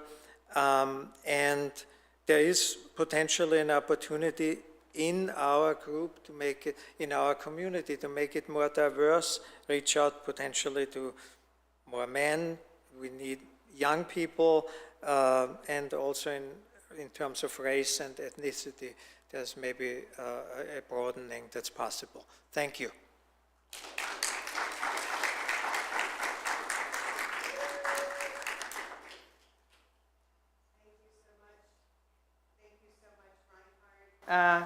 For your dedication to this marketing support group. I'm going to go through the next few slides, and we're simply going to acknowledge these groups. First, we have Loving Stewards of Mother Earth. These are the folks. There's two groups. There's a gardening group, and then there's Loving. I'm not quite sure of the difference. They all love nature, and they all love tilling our garden. They're very excited by that. So if if any of you are here, I see that's misspelled Amy. I'm sorry about that. Amy Chovnik, Beth, you can stand if you're in the house. Beth Van Arkel, Freya Hermanson, Gabriella Conde, Margot Tabbitt, Reinhard Jolie. Anybody in the house? Let's give them some love. Thank you so much for that. Next, we have the media team. Oh, they rock. They are here all the time. not only for Sunday services, they're here for Wednesday services. Some of them, they're here for the facilities use groups that come that Susan Brecker talked about. And so we have Peggy Cotton standing back there. We have, if you're in the house, please stand. I know some of them are on equipment. There's Tricia standing up. Helene's at the PowerPoint. Andy is in the sound booth. We have Sam Ledione at this camera over here. Alice Knudsen had to leave. Alice Herndon was here earlier. I don't know if she's still here. Krista Cox and Peter Gum is now in Oregon, and he's on for Wednesday Oasis every Wednesday for our virtual service. Let's give them some love. Yay, yay, yay, yay, yay. And they always do it with a smile. Next, we have our compliance group, and they worked really hard the first part of last year and prior to, but since things have kind of evened out from the pandemic, we've not gotten together as much. But if Larry Wyman, Dorothy Mendez, Paul Prosciutti, Jerry Carter, if any of y'all are in the house, please stand. Let's give you some love.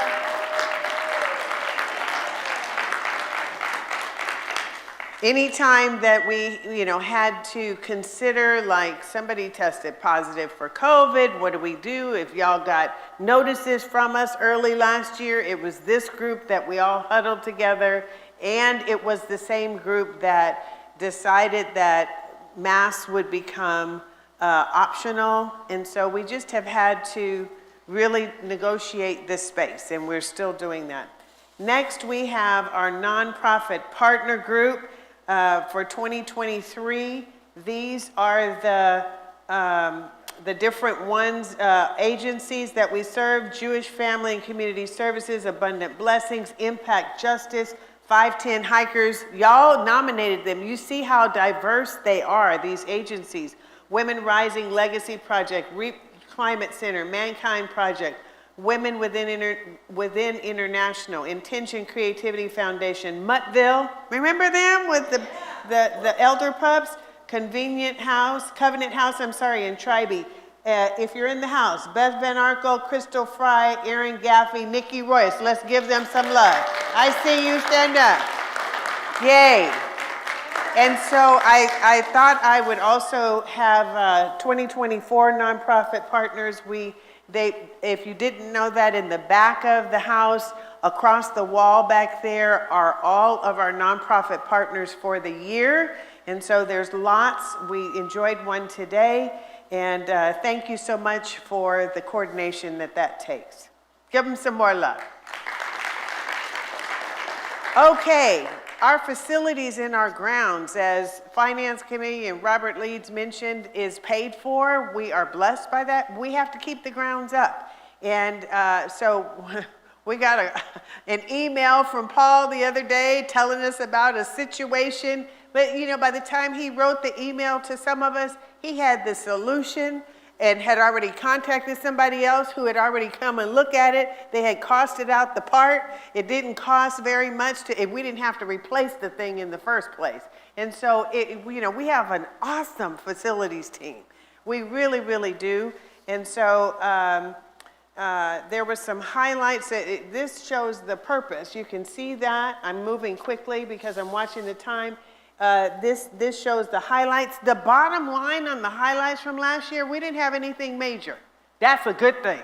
We did not have anything major, and when we did have stuff, it was small. But what we did for budgeting, what we've incorporated into our budget, by the recommendation of these very smart folks, is to budget a monthly amount for facilities into a fund in case we have a need.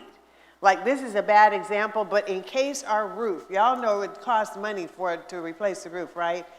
We won't have to replace our roof anyway soon because it's already been done. Let me give it as an example. If we needed to replace our roof, this fund that we're contributing into will help us be able to expend that expense. So that's smart practice. That's kind of like savings That wasn't registered on the list that Elka showed, but it is in a fund in case we need that. So this is great. And so here's the facilities team on the next slide. Sanford Livingston is our board liaison. Paul Persuti is facilities. Y'all know all these people. Larry Wyman, fire, safety and security. Christopher Brown, engineering and construction. Craig Ferguson, general construction and maintenance assistance. And Javier Rodriguez is our general maintenance in janitorial. If y'all are in the house, please stand so we can give you some love.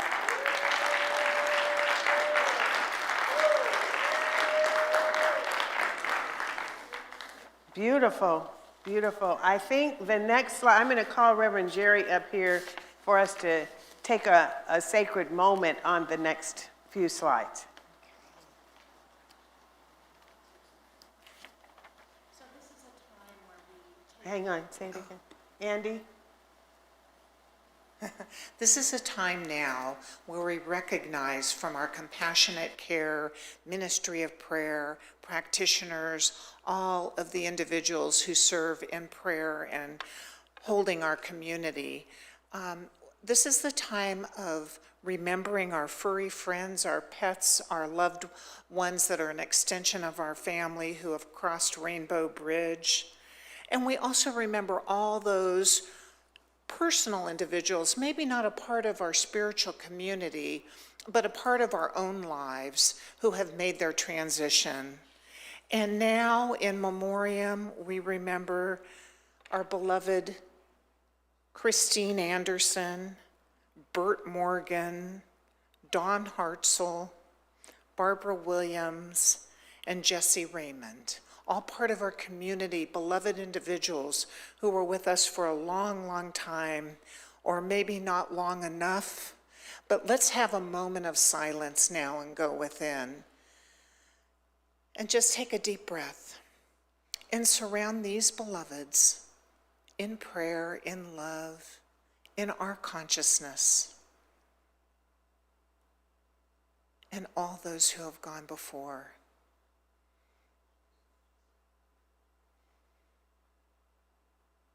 All those who have gone before as part of our spiritual community and beyond. Just knowing God's grace and love is everywhere present, and we support and nurture and love one another through it all. Blessed be. Okay, thank you.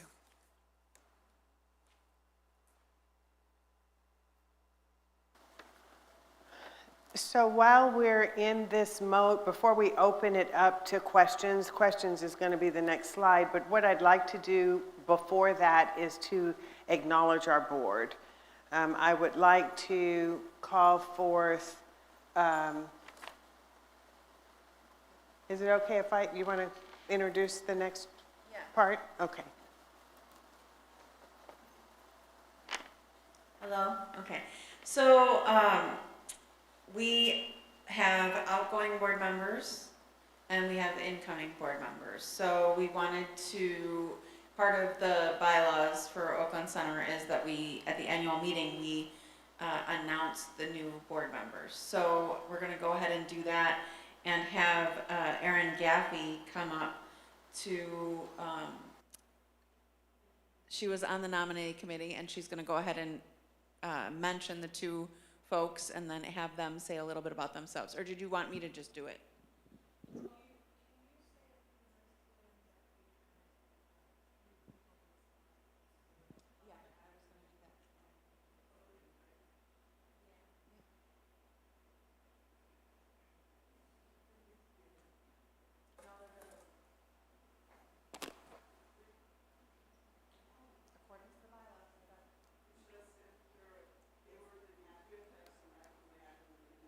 Right, and we will, we're gonna do that. Okay, so go ahead, Erin. Okay, hi. I am Erin Gaffey, and I am a member of the Board Trustee Nominating Committee.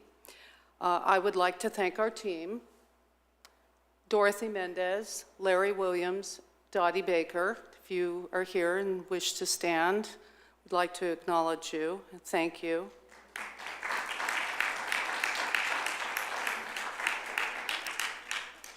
all of your efforts are very important with the board nominating process. And a special shout out to Deborah Jackson and Reverend Sunshine Michelle.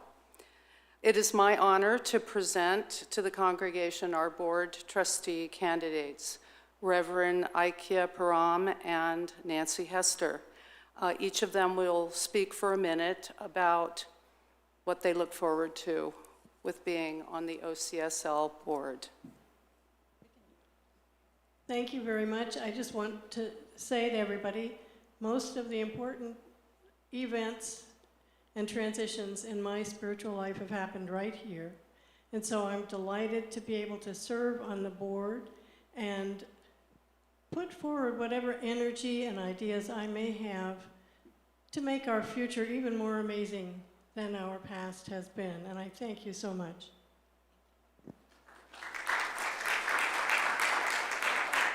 Good afternoon, I'm Nancy Hester.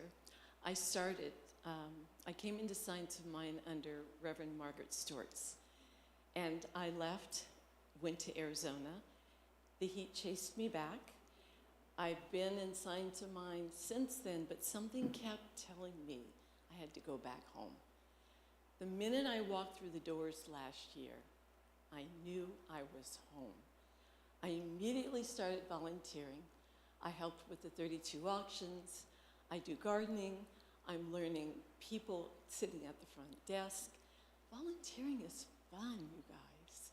I'm happy to be able to be back home and to be considered for this board. Thank you.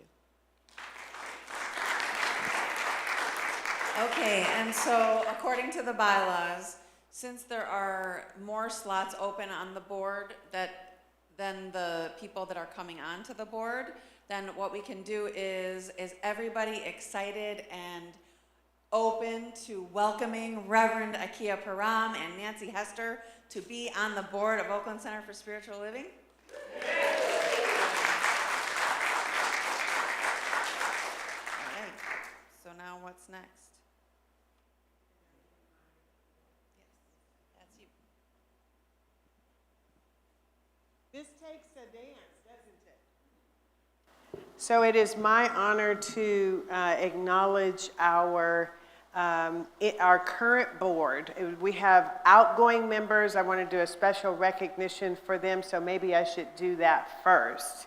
If we can have our outgoing members, Mr. Sanford Livingston, come forward, Maureen French, come forward, and Debbie Morris, who is in Los Angeles now and has been participating remotely, but is here in person, so she flew out for this.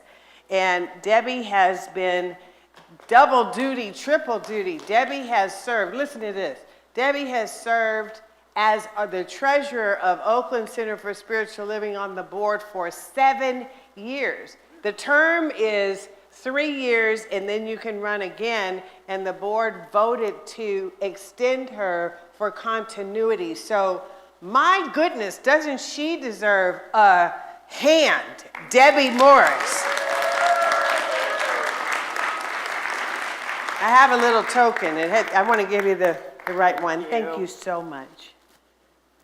And Maureen French has served as our president for the last year. Y'all know Maureen is such a go-getter, and she's just been so delightful. And so thank you so much for serving on this board.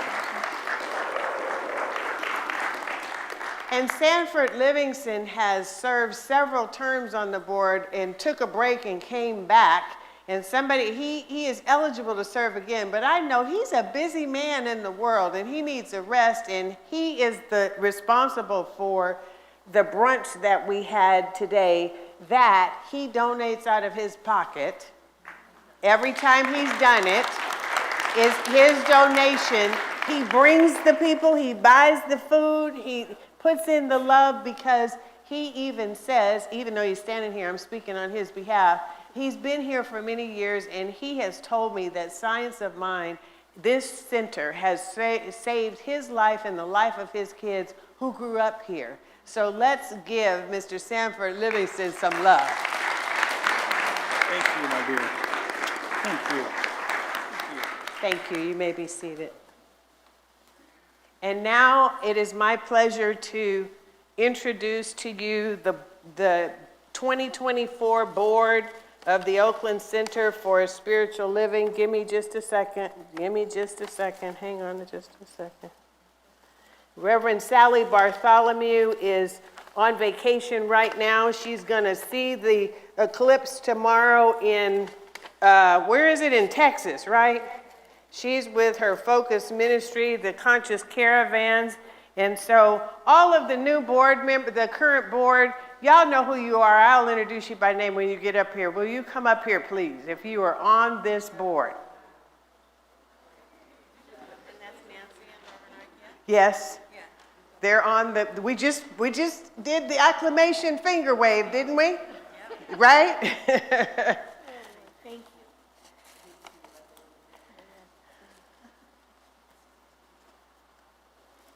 And what will happen is the board is getting together. I don't know if anybody's told y'all that yet. We're getting together next week or when it's soon, and that is when we will elect our executive officer, our executive team with the president, the vice president, and the secretary. Elka Moritz is our treasurer. She signed on again as our treasurer, and she had the benefit of transitioning with Debbie over the course of the year, so that's okay.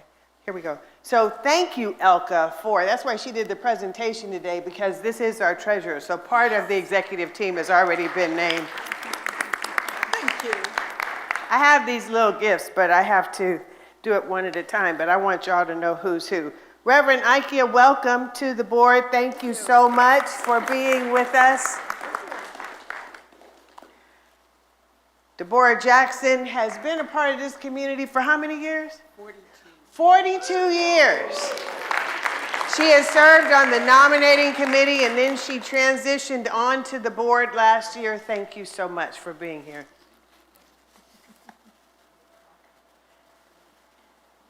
Do y'all know the rest, all these people? Yeah. Oh, good. Beth Van Arkel, I can always count on Beth for questions. She really has a scouring eye, and that list of ideas, most of that was Beth on things that we could do in fundraising, and what about this, and what about this? We need that kind of inquisitiveness, so thank you so much for all that. Okay.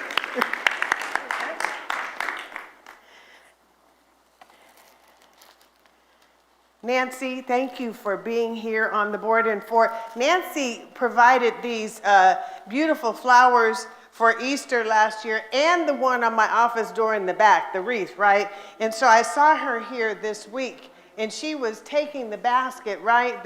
Y'all saw the Easter basket? I said, no, don't take the flowers, don't take it. She says, it's a vase in here, I'm gonna take it. So thank you so much for presenting that. And here you go, Sam. Sam is on our cameras and our AV team, so thank you, Sam, for your dedication. And myself, this is your new board.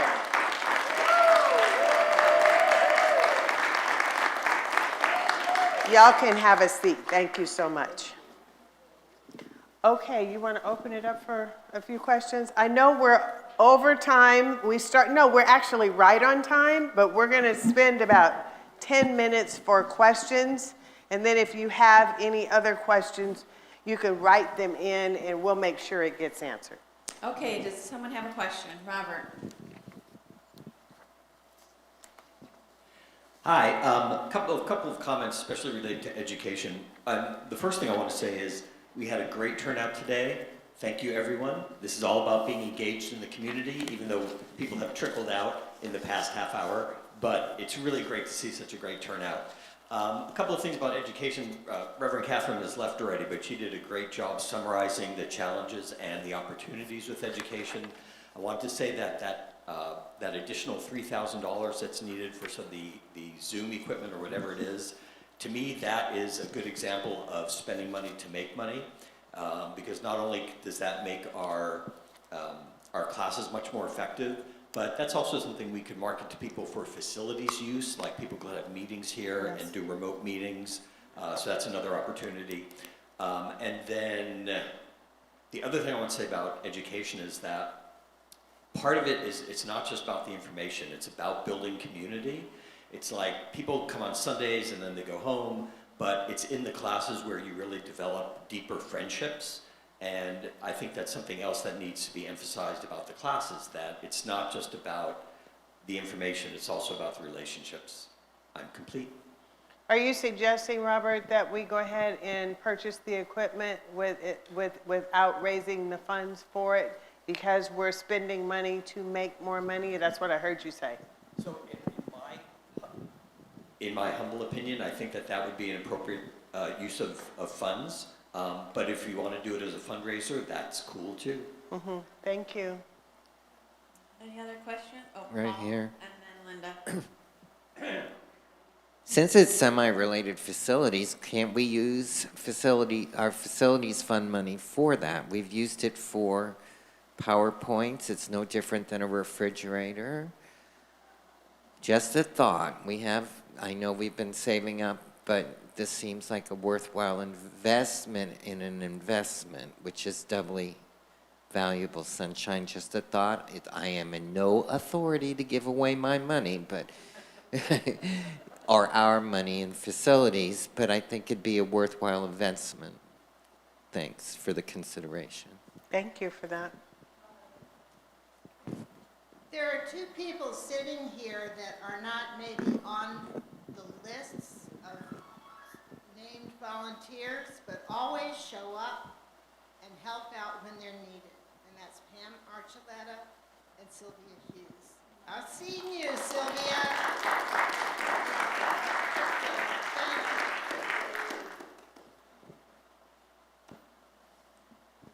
I just wanted to know, is the Zoom equipment, is that going to be also in the ed building? Because having all this stuff here, I just realized, it's really expensive to heat up this building, light up this building, so that would be great. And I also wanted to just make a comment. I really agree with what Jackie and Reinhold spoke to about the website. When I go to a center, I'm not going to give them my email for eBlast.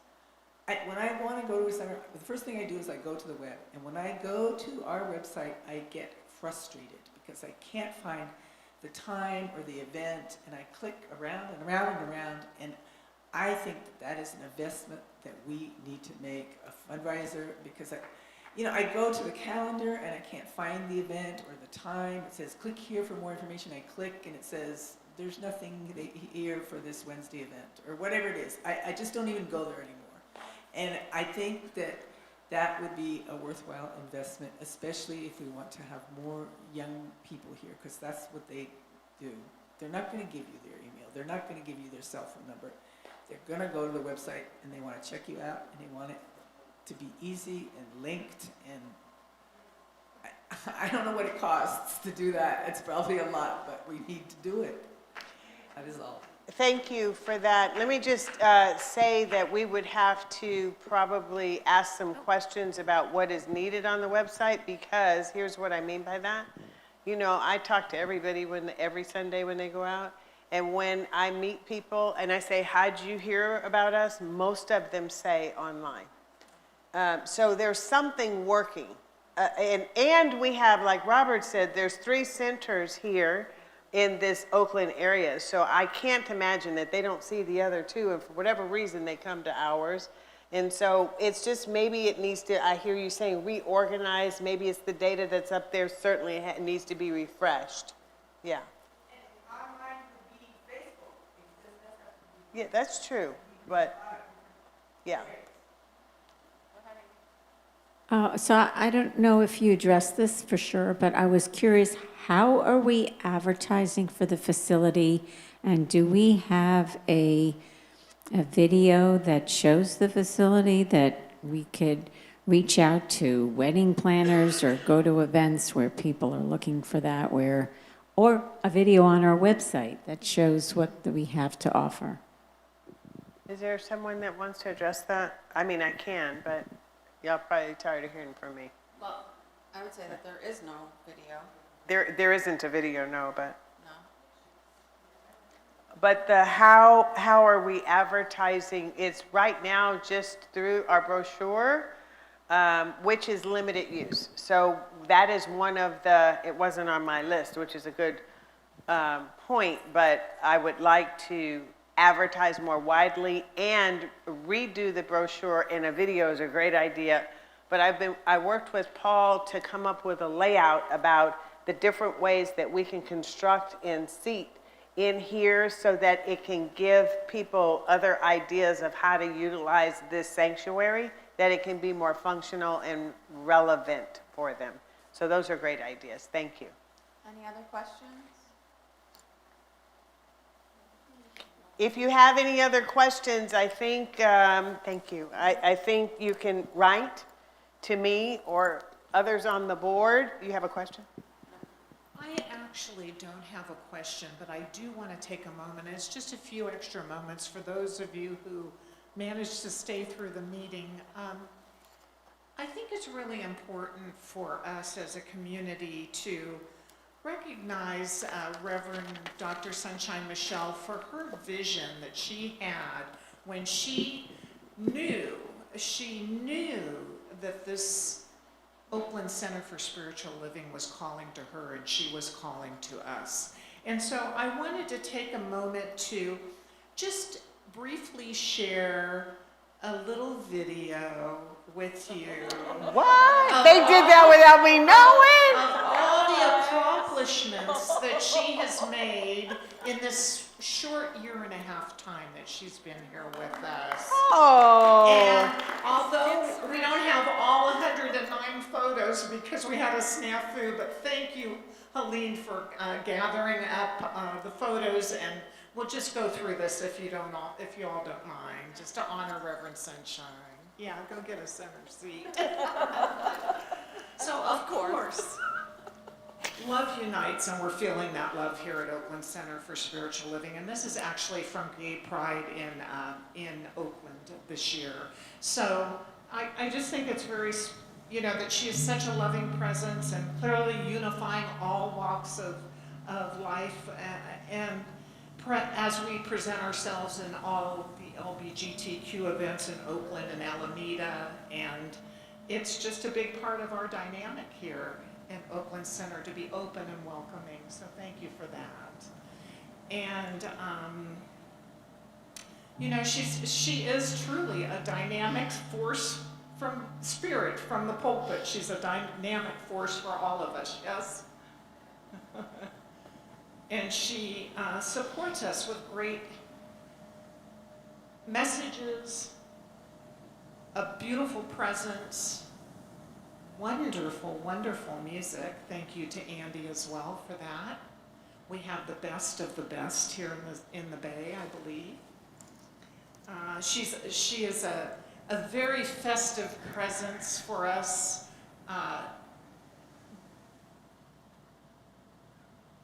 Always. During the holidays, well, let's see, these slides slipped in, but they're beautiful. We appreciate you. This is during the holidays, I believe, during maybe. This is my first, Yeah. it was my first sermon. Oh, the messages, that she shares with us each Sunday. Her acronyms are powerful. She's a festive presence at Christmas time in her sweater, and just bringing us all together as we celebrate all the faith traditions, very, very important for us.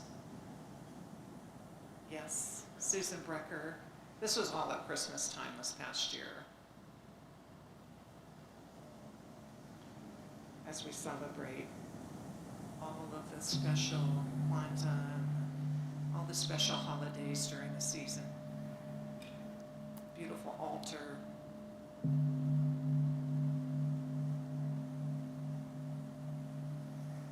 Then, of course, we have the youth as being one of our prize prized possessions here at Oakland Center, bringing the youth together in these events. Our youth and family, amazing, amazing opportunity for young ones to grow in the spiritual teachings. Our youth, our teen center, they're not all present there, obviously, but that was just one quick photo I was able to grab somewhere along the line. Then there is a very, very sacred experience. Reverend Sunshine Michelle's installation here. It's such a touching and tender opportunity for us to all bear witness to installing her into our spiritual community. Her mentor. Yes. Of course, Dr. Edward. We had all the high rollers that day.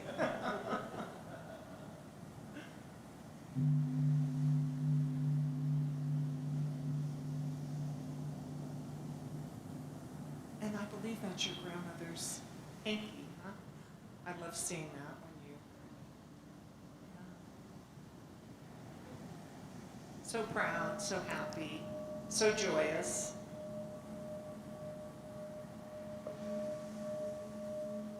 Yes, she says yes to us, and we say yes to her.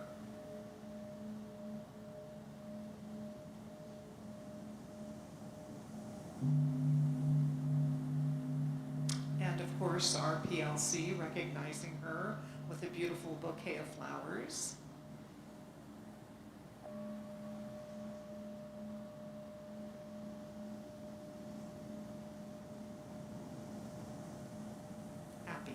A happy time. And then, of course, her trusting board.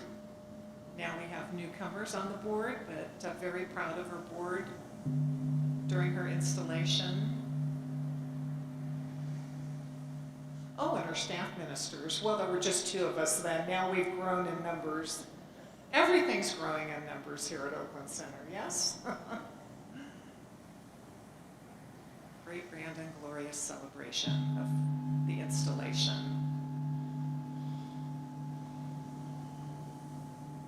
And there she is in action.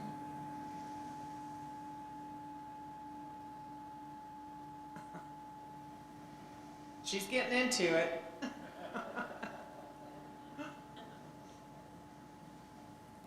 And then, of course, bringing humor to the pulpit always, in one way or another. We do study all faith traditions, right? Yes. And then of the accomplishments, so many this year and a half, with new ministers coming on board, passing their exams and being brought into our spiritual community and celebration. Reverend Teresa and Reverend Ali. And other ministers at that time. It was a beautiful celebration here. Reverend Jay.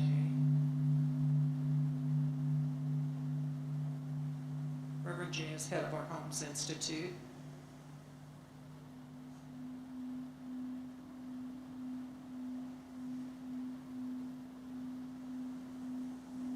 Then we have our practitioners.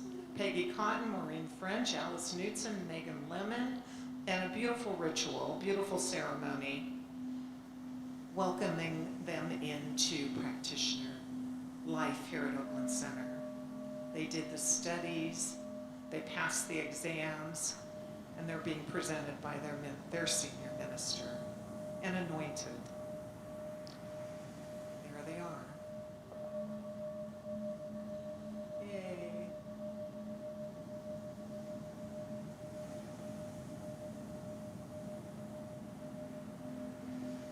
Oh, and then spiritual ritual. This is where we shared our time together at Asilomar this past two conferences ago. And it was during this time, and there were, 14 of us, I think, a pretty good group. It was during this time where we released the ashes of our beloved Richard Robinson. That was his final request. And so we all came together in prayer and in celebration of his life, and it was quite lovely. This is the Silomar, the sea. Beautiful place to be. Yeah, a few hams.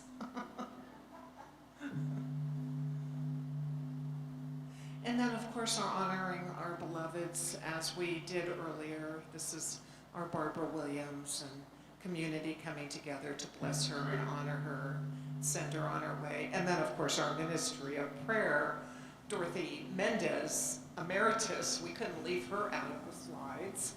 Are you there, Dorothy?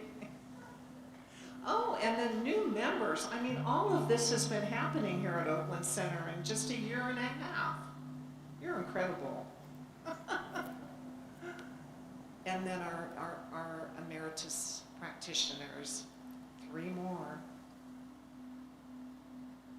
And they were honored as well and blessed.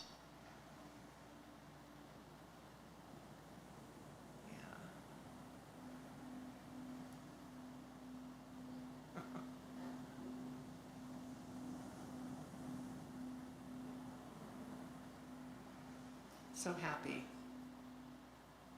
Oh, and Marianne Williamson. Wow, we had a big name speaker here, and there'll be many more to come for her candidacy and welcoming her. And then there she is. She brings such beautiful color and love to the pulpit. And so this is just a time of honoring you for all that you are. We love you.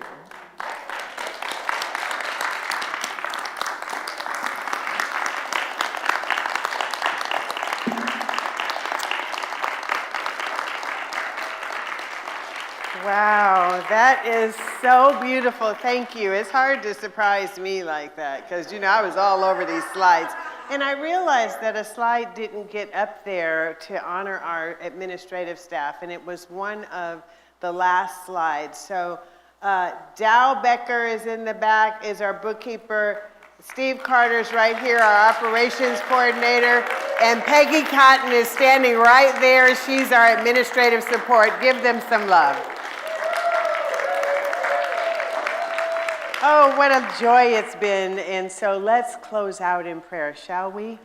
And I know I have a smile on my face and in my heart, as we come together here at the Oakland Center for Spiritual Living to end this particular event as we kick off the rest of our lives together, whatever that looks like.